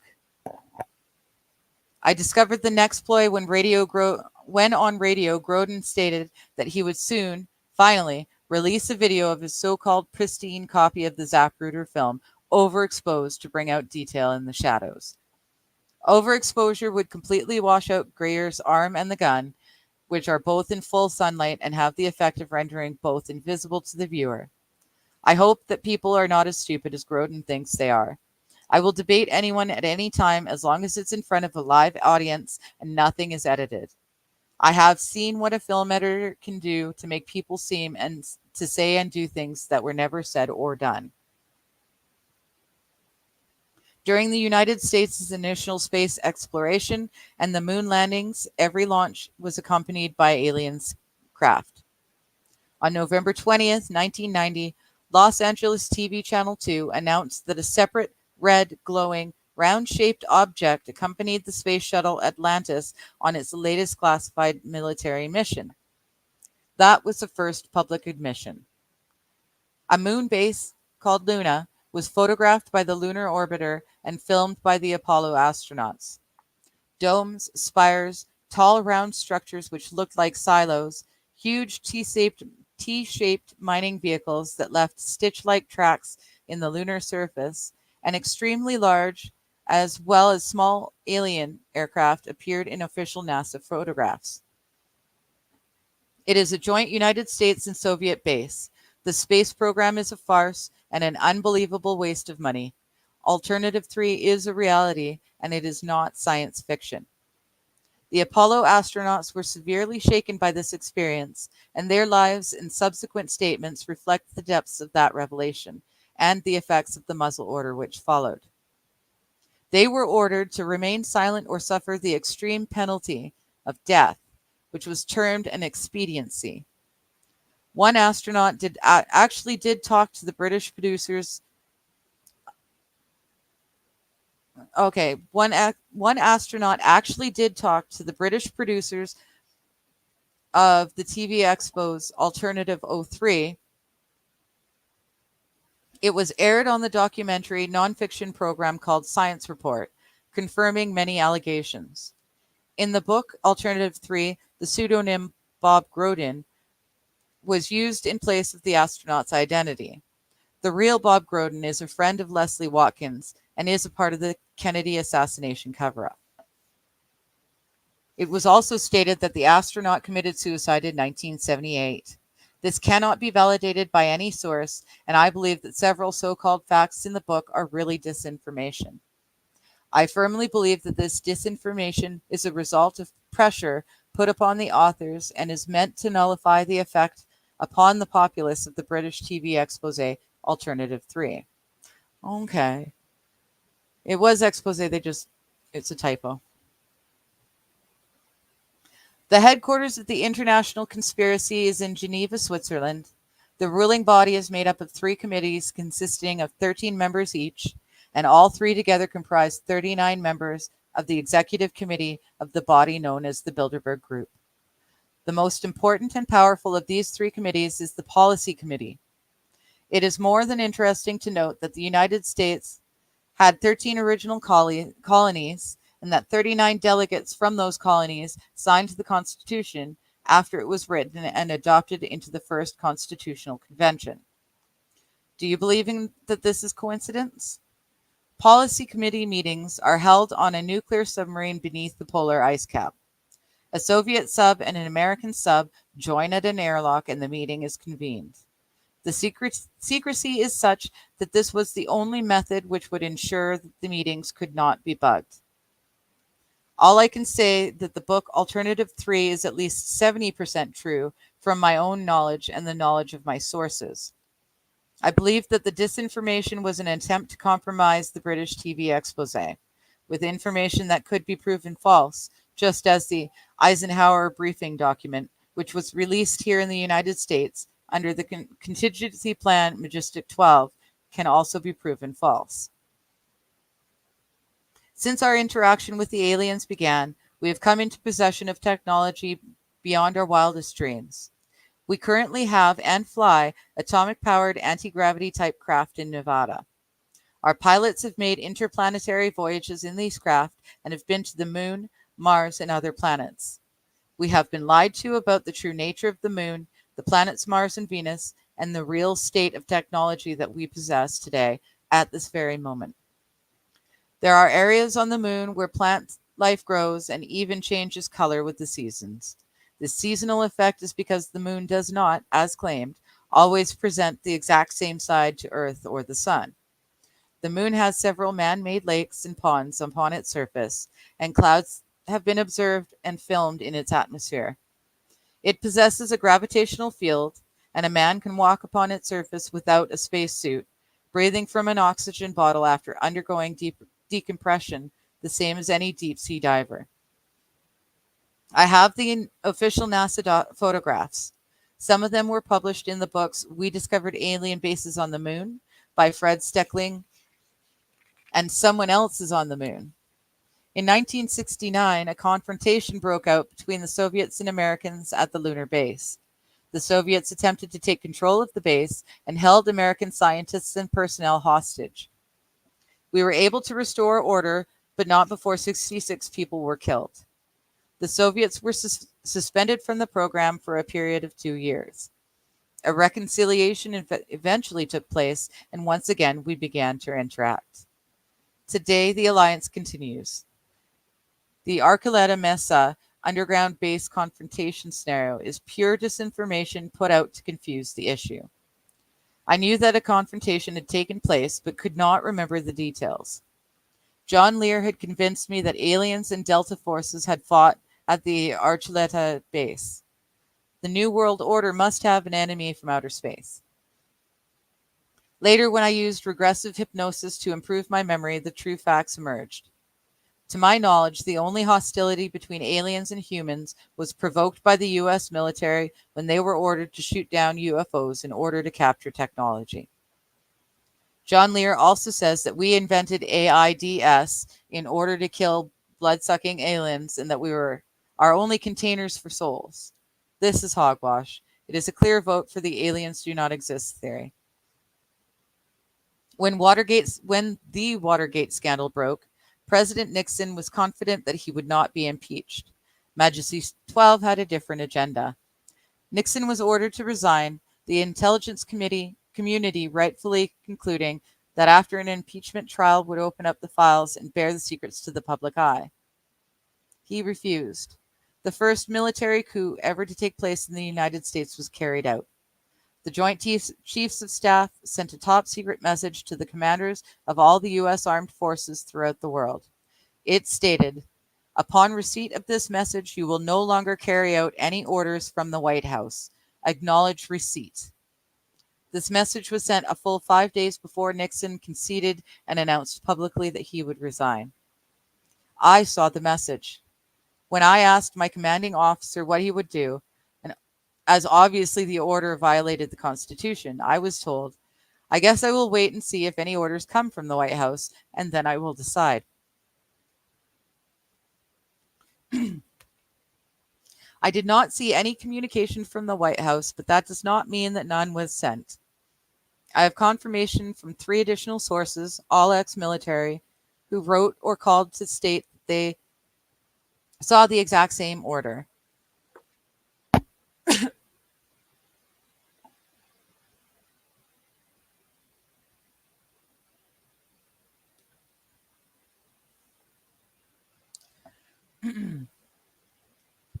Bit of a tickle in my throat.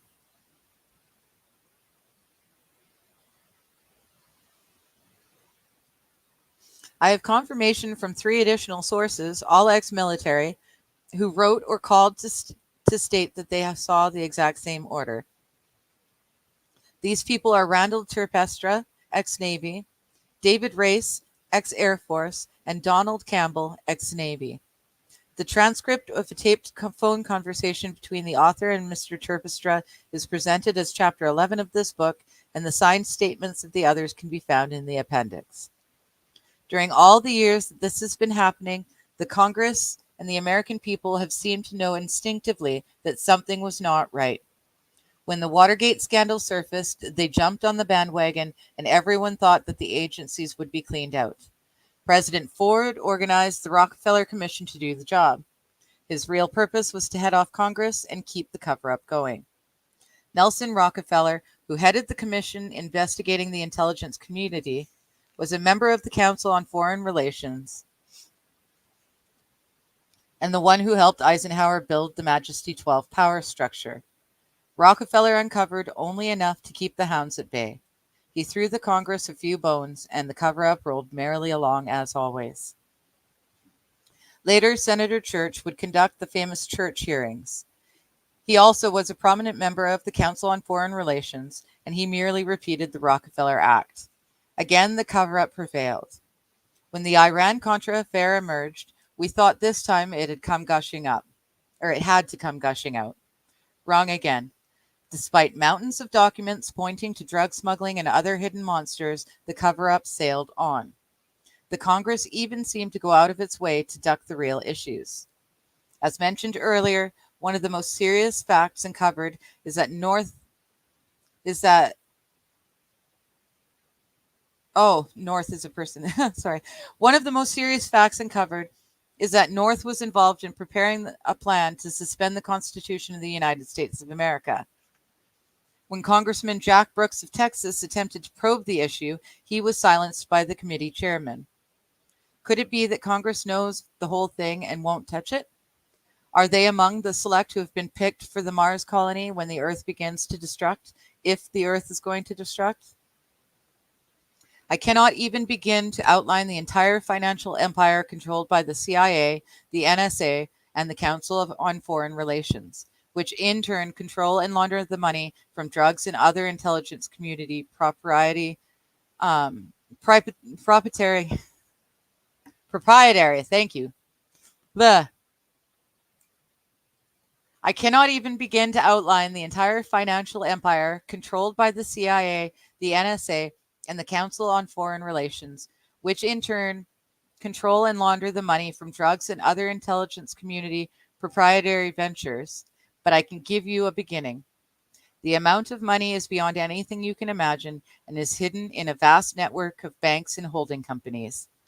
You should first begin to look at the J. Henry Schroeder Banking Corporation, the Schroeder Trust Company, Schroeder's Limited London, Helbert Wag Holding Limited, J. Henry Schroeder Rag & Co. Limited, Schroeder Gerbruder and Company in Germany, Schroeder Munchmeyer Gangst and Company, Castle Bank and its holding companies, the Asian Development Bank, and the Nugon Hand Octopus of Banks and holding companies. A contingency plan was formulated by Majesty 12 to throw everyone off the trail should they become close to the truth. The plan was known as Majestic 12. It was implemented with the release by Moore, Shandera, and Friedman of the purported Eisenhower briefing document. The document is a fraud because it is numbered 092447, a number which does not exist and will not exist for quite a long time at the present rate. Truman wrote executive orders in the 9,000 range. Eisenhower's were in the 10,000 range. Ford was up to the 11,000 bracket, and Reagan reached only into the 12,000s. Executive orders are numbered consecutively no matter who occupies the White House for reasons of continuity, record keeping, and to prevent confusion. This red herring has thrown the entire research community off the trail for several years and has resulted in the wasted expenditure of money looking for information which does not exist. The Washington, D.C. based Fund for UFO Research, headed by Bruce Maccabee, has committed what I believe to be criminal fraud in connection with the Eisenhower briefing document, Stanton Friedman, and the research team of Moore, Shandera, and Friedman.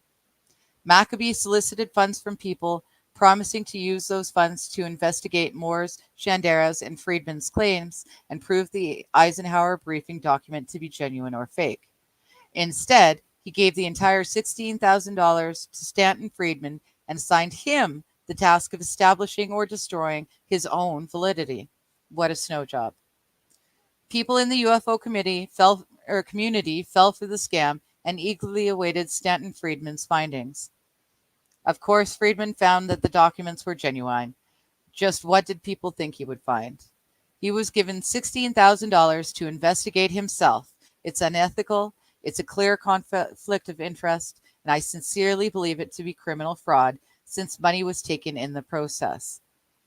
Those who donated money in good faith should immediately bring suit against Stanton Friedman, Bruce Maccabee, and the Fund for UFO Research.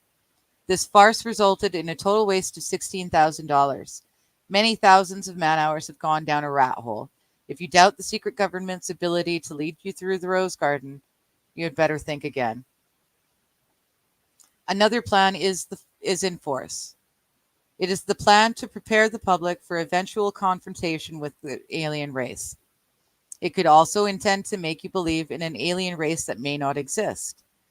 The public is being bombarded with movies, radio, advertising, and TV programs depicting almost every aspect of the purported true nature of an alien presence. This includes the good and the bad. Look around and pay attention. Someone is planning to make their presence known, and the government is preparing you for it. They do not want any panic. The unprecedented number of sightings worldwide indicates that public exposure is not far off. Never in history have there been so many incidents involving UFOs, and never in history have there been so many official acknowledgments. That's nothing. They should have waited until, last year?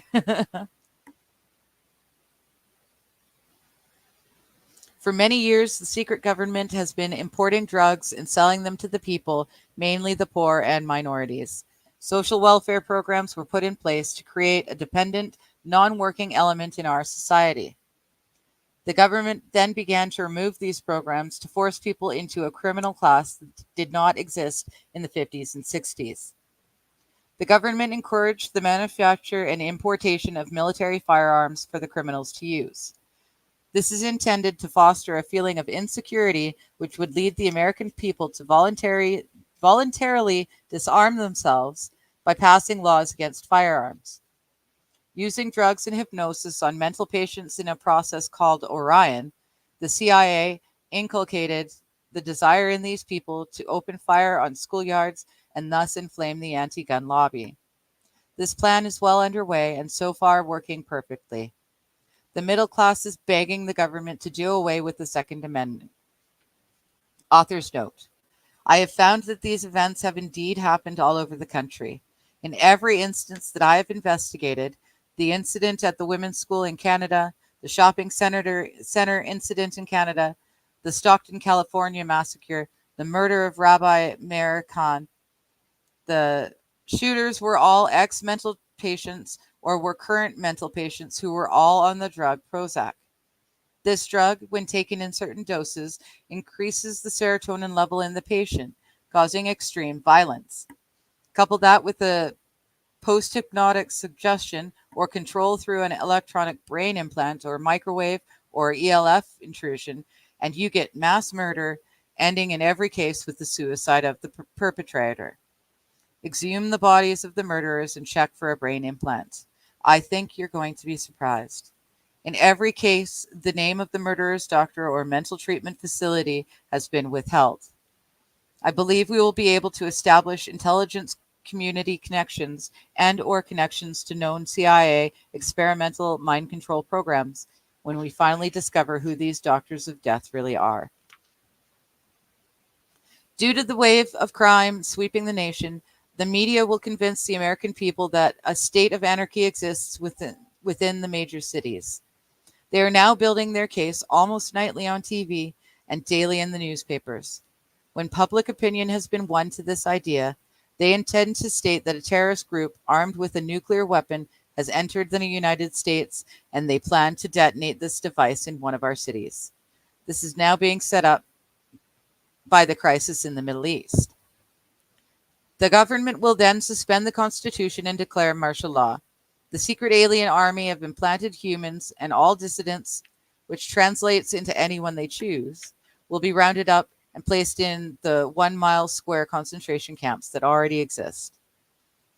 Are the people whom they intend to place in these concentration camps destined to make up the reported batch consignments of slave labor needed by the space colonies? The media, the radio, TV, newspapers, and computer networks will be nationalized and seized. Anyone who resists will be taken or killed. This entire operation was rehearsed by the government and military in 1984 under the code name Rex-84A, and it went off without a hitch. When these events have transpired, the secret government and or alien takeover will be complete. Your freedom will never be returned, and you will live in slavery for the remainder of your life. You had better wake up, and you'd better do it now. Philip Klass is an agent of the CIA. This was stated in the documents I saw between 1970 and 1973. One of his jobs as an aviation expert was to debunk anything to do with UFOs. All military commanders were instructed to call him to gain information on how to debunk and or explain UFO contacts and or sightings to the public and or the press, if and when the need arose. Some people seem to love Klass. They encourage him and heap large doses of attention on him. He is invited to speak at UFO events and is quoted in papers, books, and newspapers as being the expert on what really happened. Philip Klass is not operating in our best interest. His debunkings and explanations of UFO sightings are so full of holes that a 6-year-old child should be able to discern his true purpose. I have seen poor, misled people actually ask Klass for his autograph and act similar in magnitude to Elliot Ness asking Al Capone for his autograph. I have found that in many instances, the secret elect are absolutely right when they state that people who will not use their intelligence are no better than animals who do not have intelligence. Such people are beasts of burden and stakes on the table by choice and consent. That was a quote from Silent Weapons for Quiet Wars in Chapter 2. We get exactly what we deserve in most instances. William Moore, Jamie Shandera, and Stanton Friedman are willing, with the full knowledge, understanding, and consent, agents of the secret government. William Moore's reported use of a Defense Investigative Service ID card and his reported self-confession to Lee Graham that he is an agent of the government confirmed it. Lee Graham phoned me at my home when asked and confirmed that Moore had indeed shown him a Defense Investigative Service ID. Moore's later confession proved it without any doubt. Author's note.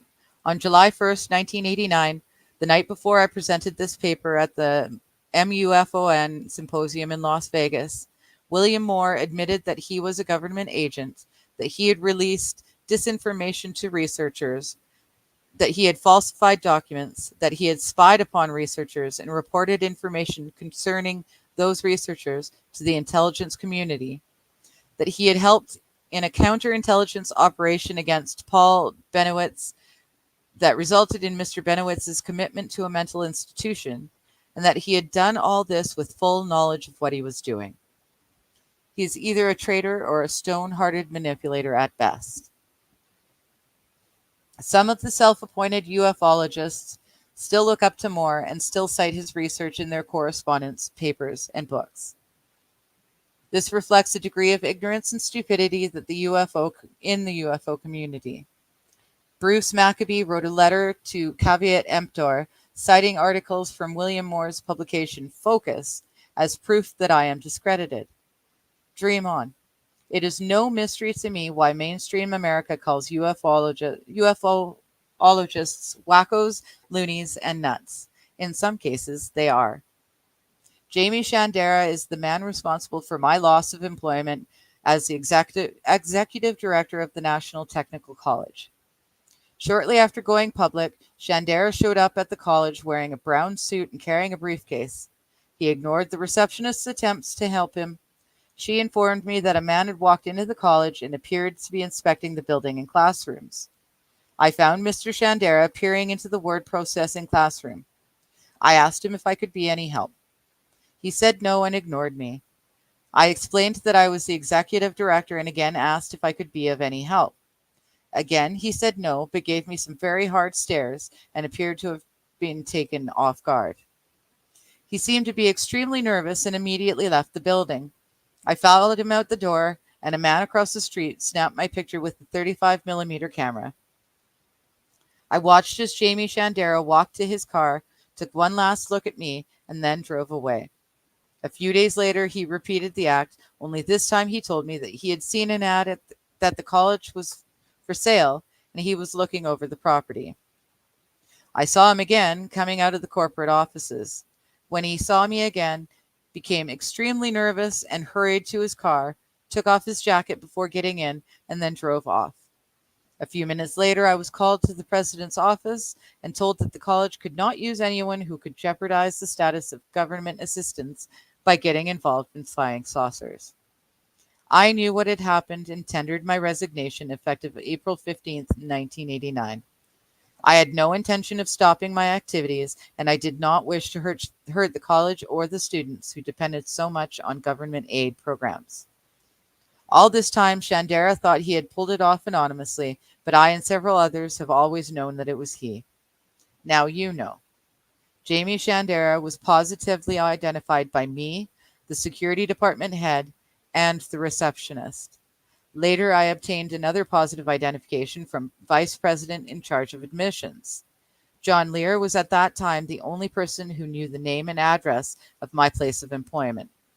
I later found out by body proportion comparison analysis and voice print analysis that John Lear is the agent dubbed Condor on the CIA-backed TV production of UFO Cover-Ups Live. As Condor, he is in reality a government agent who has been working with Moore, Shandera, Friedman, John Grace, Bob Lazar, and others all along. They are CIA all the way. Stanton Friedman has told me and others that years ago he helped develop a nuclear reactor to power an aircraft that was the size of a basketball, was clean, turned out hydrogen, and worked like a dream. His words, not mine. Several others have written to me to say they were also told the same thing by Mr. Friedman. Roger Scherer is one who remembers Stanton relating to him the same story. The only fuel which could go into such an engine and produce hydrogen as a byproduct is water, and that is precisely what at least one type of alien craft uses: nuclear energy and water, according to the documentation I read while in naval intelligence. Is he really unwitting? I seriously doubt it.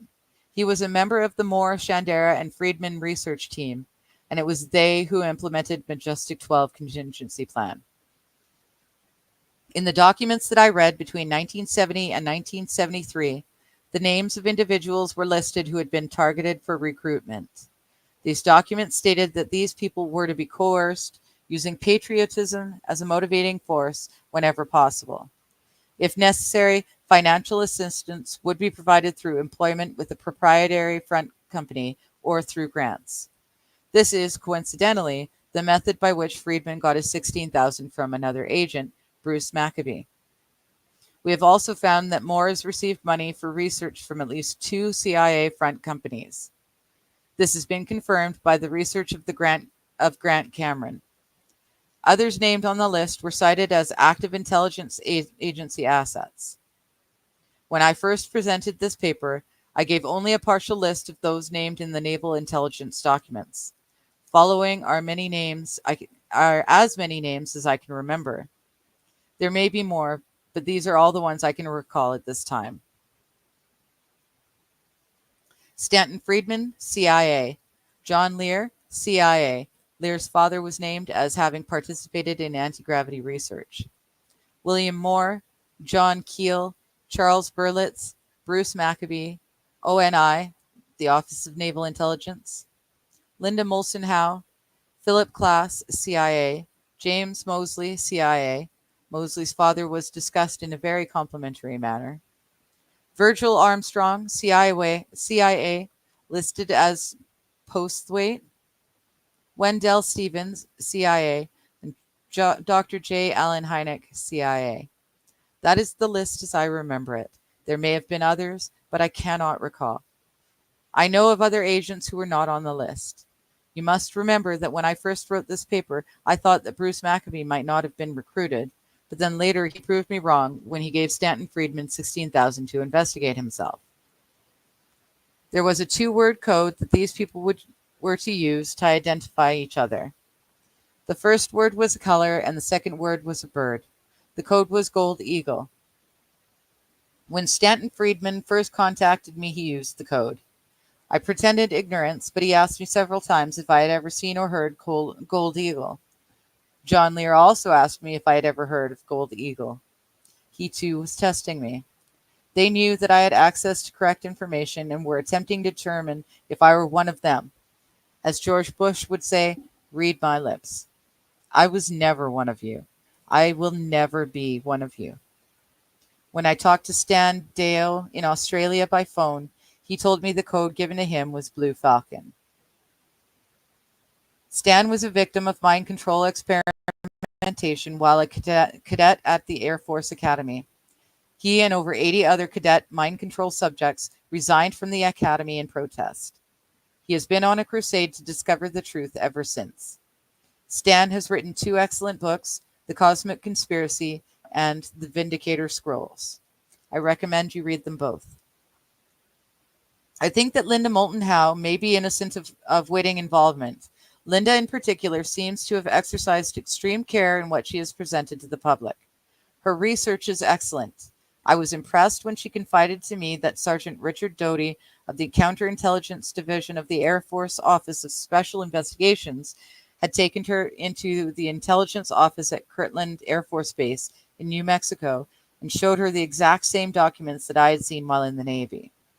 She even saw the same information on the Kennedy assassination, naming Greer as the assassin. Miss Howe is also the only one in the world outside of the intelligence community who knows the truth as I know it regarding Operation Majority. She has exercised good judgment and great restraint in not revealing the contents of those particular documents to the public. It is for this reason that I believe that an attempt has been made to use her. Fortunately, Linda did not fall off a turnip truck and she did not play the game. I recommend you read her book entitled Alien Harvest.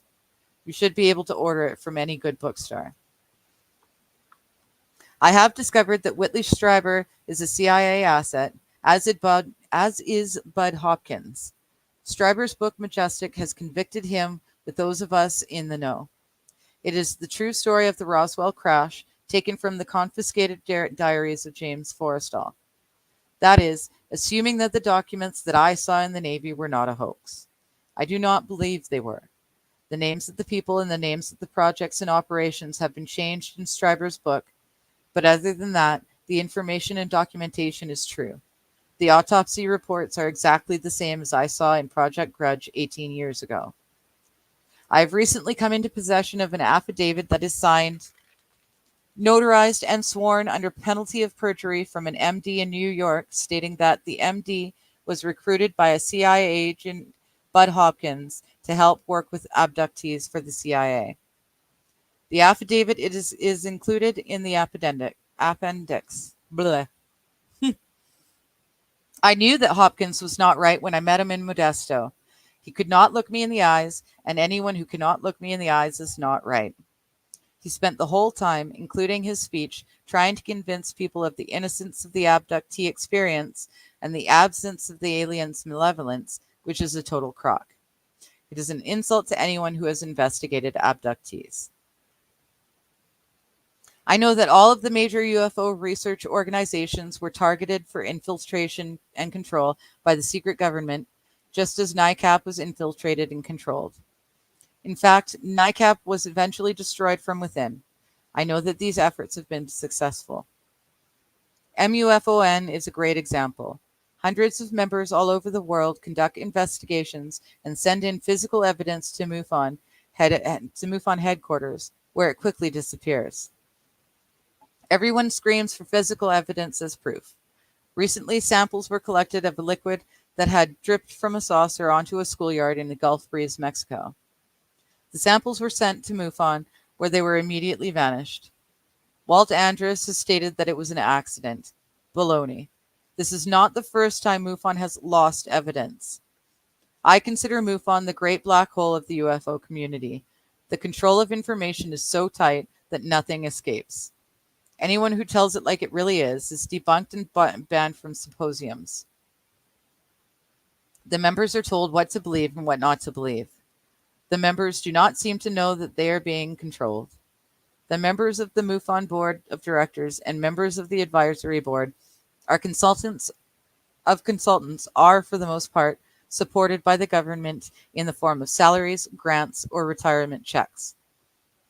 Who can believe that this does not constitute a conflict of interest? Who can investigate and expose the hand that feeds them?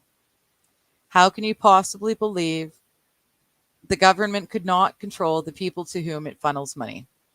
Money is the basic method of control. The major UFO publications are without any doubt controlled and are most probably, as in the case with UFO, financially backed or controlled by the CIA. Vicky Cooper, no relation, the editor and publisher of UFO, has been telling friends and relatives for at least 2 years that the CIA is pushing her magazine. Ron Rieger and Lee Graham remember the summer of 1988 when Vicky interviewed them at Mr. Graham's residence in Huntington Beach. After the interview was over, Vicky Cooper walked to her car, turned, and mysteriously yelled, "You know, my magazine might be financed by the CIA." I have talked to friends and acquaintances of Mrs. Cooper who swear that she has stated on many occasions that the CIA controls UFO magazine. Vicky Cooper's uncle, Grant Cooper, was Sirhan's defense attorney, who made no attempt to defend his client. Interesting. It was important to the secret government and the CIA that Sirhan be pinned as a lone assassin. Grant Cooper has extensive ties to the CIA and the Johnny Rosselli mob.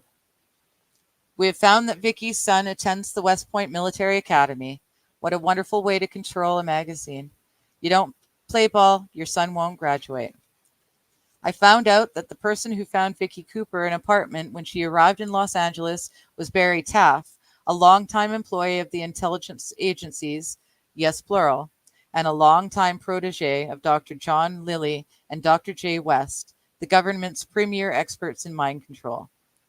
These men have been involved in the most terrifying experimentation ever directed at total control of individuals. I believe that it is no innocent coincidence that Taft's apartment is directly above Vicky's. After all of this was confirmed independently in a letter written by Mr. Martin Cannon, a Los Angeles-based researcher. This letter can be found in the appendix. The most damning evidence of the control of UFO magazine and Vicky Cooper comes from Don Ecker. At a 1989 MUFON conference, Don Ecker became so uninhibited that he managed to relate the following story to me and 2 others. According to Don Ecker, Vicky Cooper used to work for the infamous Mayflower Madam. The feds were trying to get the madam and discovered Vicky. Miss Cooper was bustled was busted and threatened with spending the rest of her life in prison if she did not cooperate. Vicky rolled over, according to Ecker, and ratted on her employer. Since Vicky had apparently had something to do with the bookkeeping operation, she became a key witness.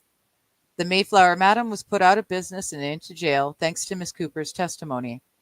That is, if Don Ecker is telling the truth. We have no reason to believe he is lying, and I don't know why Don told us. Maybe he doesn't like Vicky, or maybe he, like Lear and Friedman, thought I was one of them. It'll be a cold day in hell.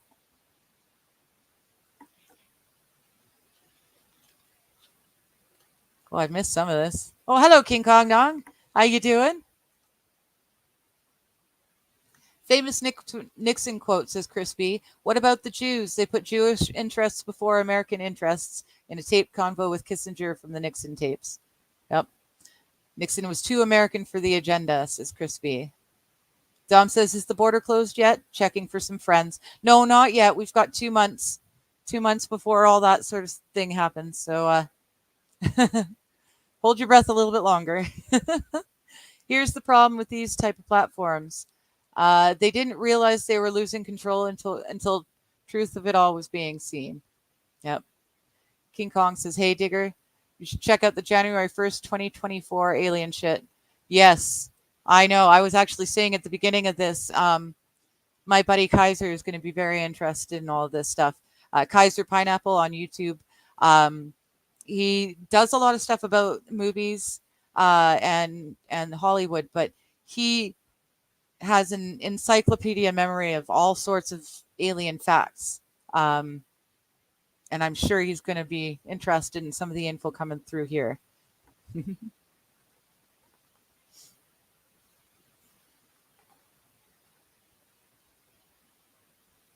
All right.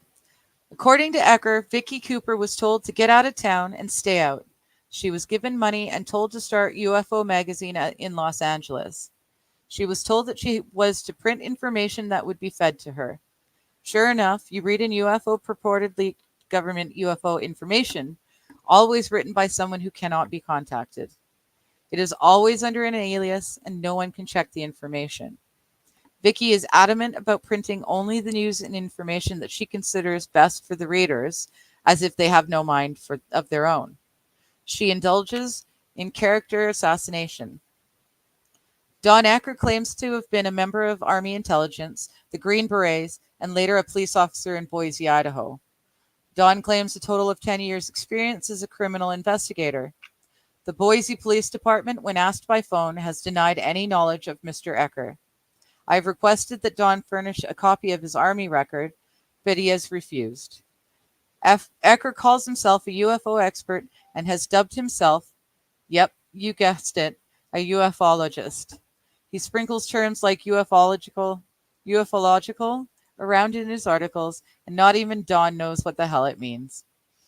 He confirms most of the information that I have divulged when he speaks to groups. He has furnished databases with plethora of files that confirm everything I have ever said. Ecker probably made them up himself since they are all anonymous.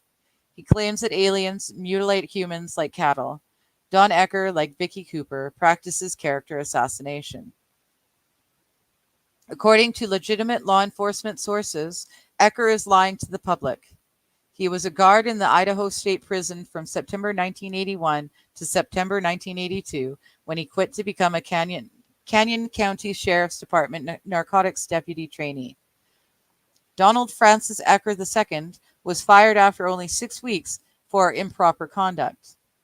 Mr. Ecker returned to the Idaho State Prison, where he was employed as a guard until July of 1987, when he shot off his left leg with a shotgun during a training exercise. Sources also revealed that Donald Francis Ecker II is a fugitive from justice. Authorities in Idaho hold several outstanding warrants for the arrest of Mr. Ecker. You must understand that the government is not ever going to allow any person or group of persons to uncover the most highly classified secret in the world, if they can help it. They will always have agents controlling UFO groups, publications, and information. If aliens are not real and the whole thing turns out to be the greatest hoax ever perpetrated, just who do you think did the perpetrating? If the underground history is correct, aliens have manipulated and or ruled the human race through various secret societies, religions, magic, witchcraft, and the occult. The Council on Foreign Relations and the Trilateral Commission are in complete control of the alien technology and are also in complete control of the nation's economy. Eisenhower was the last president to know the entire overview of the alien problem. Succeeding presidents were only told that Majesty 12 and the intelligence community wanted them to know. Believe me, it was not the truth. Majesty 12 has presented most new presidents with a picture of a lost alien culture seeking to renew itself, build a home on this planet, and shower us with gifts of technology. In some cases, the president was told nothing. Each president in turn has swallowed the story or no story at all, hook, line, and sinker. Meanwhile, innocent people continue to suffer at the hands of the alien and human scientists. I have been unable to determine exactly what it is they are doing.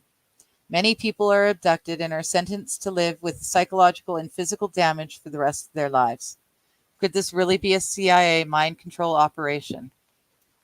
In the documents that I read, 1 in 40 humans have been implanted with devices, the purpose of which I never discovered. The government believes that the aliens are building an army of implanted humans who can be activated and turned upon us at will. You should also know that to date, we have not even begun to come close to parity with the aliens. I sent 536 copies of a petition to indict every member of the Senate and House of Representatives on April 26, 1989. As of this date, November 23, 1990, I have received a total of only 6 replies, only 4 more than I had received on May 20, 1989. The conclusions are inescapable. 1. The secret power structure may believe that our own ignorance, or by divine decree, planet Earth will self-destruct sometime in the near future. These men sincerely believe that they are doing the right thing in their attempt to save the human race. It is terribly ironic that they have been forced to take as their partner an alien race which is itself engaged in a monumental struggle for survival. Many moral and legal compromises may have been made in this joint effort. These compromises were made in error and must be corrected. Those responsible should be brought to account for their actions. I can understand the fear and urgency that must have been instrumental in the decision not to tell the public. Obviously, I disagree with that decision. Throughout history, small but powerful groups of men have consistently felt that they alone were capable of deciding the fate of millions. Throughout history, they have been wrong. This great nation owes its very existence to the principles of freedom and democracy. I believe with all my heart that the United States of America cannot and will not succeed in any effort that ignores those principles. Full disclosure to the public should be made, and we should proceed to save the human race together. 2. We are being manipulated by a joint human-alien power structure which will result in a one-world government and the partial enslavement of the human race. This has been deemed necessary to solve the elemental question, who will speak for planet Earth? It has been decided that man is not mature enough in his evolutionary development to be trusted to interact properly with the alien race. We already have enough trouble between the different human races, so what would happen if a totally alien extraterrestrial race was introduced? Would they be lynched, spit upon, or shot? Would discrimination result in nasty encounters that would doom humanity as a result of the aliens' obviously superior technology? Have our leaders decided to lock us in a playpen? The only way to prevent this scenario from taking place is to cause an evolutionary leap in consciousness, a paradigm shift for the entire human race. I have no idea how it can be done, but I know that it desperately needs to be done. It needs to be done very quickly and very quietly. 3. The government has been totally deceived, and we are being manipulated by an alien power which will result in the total enslavement and or destruction of the human race. We must use any and every means available to prevent this from happening. 4. If none of the above are true, something else may be happening which is beyond our ability to understand at this moment. We must force disclosure of all the facts, discover the truth, and act upon it. The situation in which we find ourselves is due to our own actions or inactions over the last 44 years. Because it is our own fault, we are the only ones who can change future events. Education seems to me to be a major part of the solution. The remaining part is the abolition of secrecy. 5.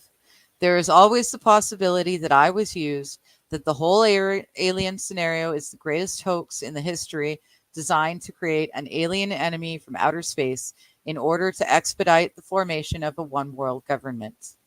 I have found evidence that this could be true.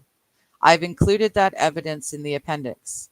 I advise you to consider this scenario as being probable. Through ignorance or misplaced trust, we as a people have abdicated our role as the watchdog of our government.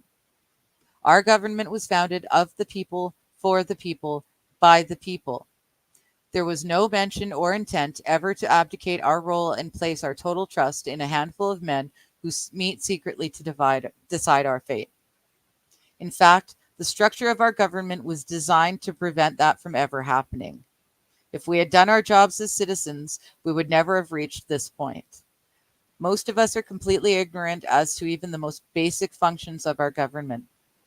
We have truly become a nation of sheep, and sheep are eventually led to slaughter. It is time to stand up in the manner of our forefathers and walk like men. I remind you that the Jews of Europe marched obediently to the ovens after having been warned, believing all the while that the facts could not possibly be true. When the outside world was told of the Holocaust occurring in Hitler's Europe, it was not believed at first.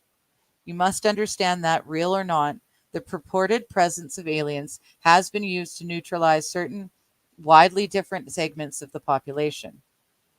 Don't worry, the benevolent Space Brothers will save you.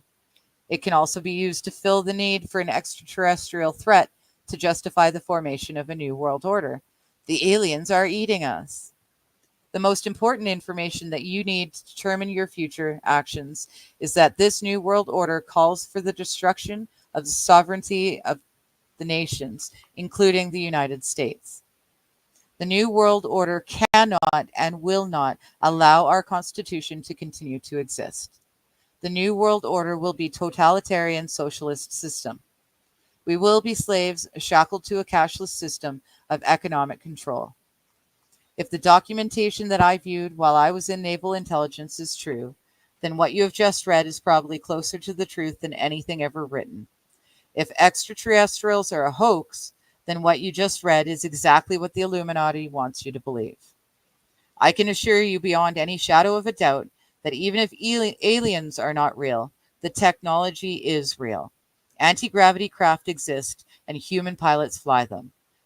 I and millions of others have seen them. They are metal, they are machines, they come in different shapes and sizes, and they are obviously intelligently guided. If suddenly there was a threat to this world from some other species from another planet, we'd forget all the little local differences that we have between our two countries, and we would find out once and for all that that we really are all human beings on this earth. Ronald Reagan said that to Mikhail Gorbachev. And that's that. There are sources. Those sources I will enter into the description once we finish this up here. And I actually got all the sources in for previous chapters. So if you're interested, it's all there in the descriptions.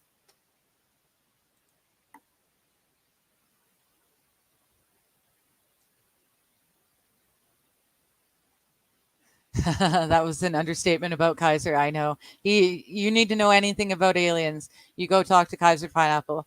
He's got it all down. Um, oh, Domid asked the question, is the border closed yet? Checking for some friends. Shenny says, no, but it has been greatly reduced, i.e. gas costs, because the platform Trump ran on and Biden's side knew if they didn't do something about it, they regret it too late. Chris B says the illusion of truth and safety. That's exactly it. It's the illusion. I'm going to put this in here before I go petting a cat and lose my page. Don says my fuel costs have been reduced too because I have not taken a service call in over a month. Well, see, there you go. Pros and cons. Crispy says wholesale, my comment was deleted. I questioned the Don and QAnon and his baiting J6ers. Yes. Well, yeah. See, there's an awful lot of, just because Trump may be, our best hope, that doesn't make him a good guy. He's just the best out of a bad bunch. So, yes, they are watching me. Dom says I will be down for at least one more week until I can get the natural gas service restored. Crispy says I questioned the Truth website credibility and it was deleted. Ah, well, see, you can't do that. Dom's telling Chris, if you cannot touch it or it does not directly impact your local world, it is suspect. Chris says, indeed, we can even believe our own eyes. We can't even believe our own eyes these days.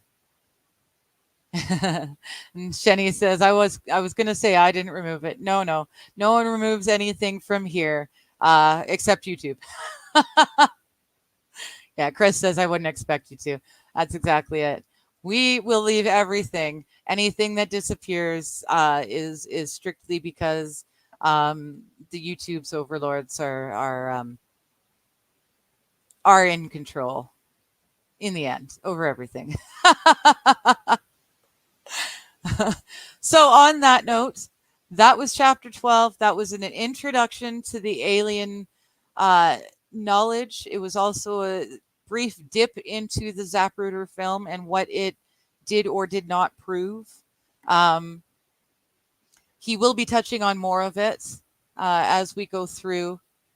We are officially halfway through the book, which is pretty awesome. We're getting into the teeny tiny print, which is going to be a little bit harder on my eyes, but I'll make do.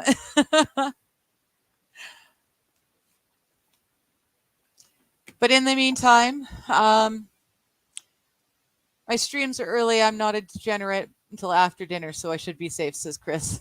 Yeah, that's exactly it. At least the big part, the election is over. Now we've got 2 months of protecting that man from absolutely everything and everyone. And then when and if he makes it to the point where he's sworn in and he gets back into the White House, we shall see. I don't think anyone that can take the position of president is ever completely innocent. You can't be.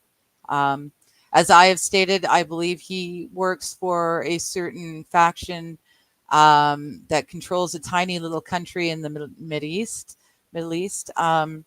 That's my opinion. I will look into that stuff from Peggy and the email. That's quite interesting. I need to know more about the soon-to-be VP. Chris says, congrats again, America. Better that than the Marxists. We're about to learn about all that in this book soon. Exactly.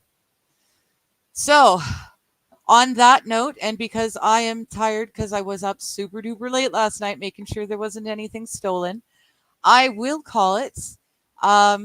It's been 3 hours, 10 minutes, so I guess that's pretty good. I'll take it. In the meantime, I will see you Saturday night for game night, Sunday during the day for our usual Sunday fun day, whatever. And next Wednesday morning, we will do chapter 13. So until then, everyone be well, and I'll see you soon. Topics change from day to day. Science, art, or history's play. No path too twisted, no trail too thin. She dives right in where to begin.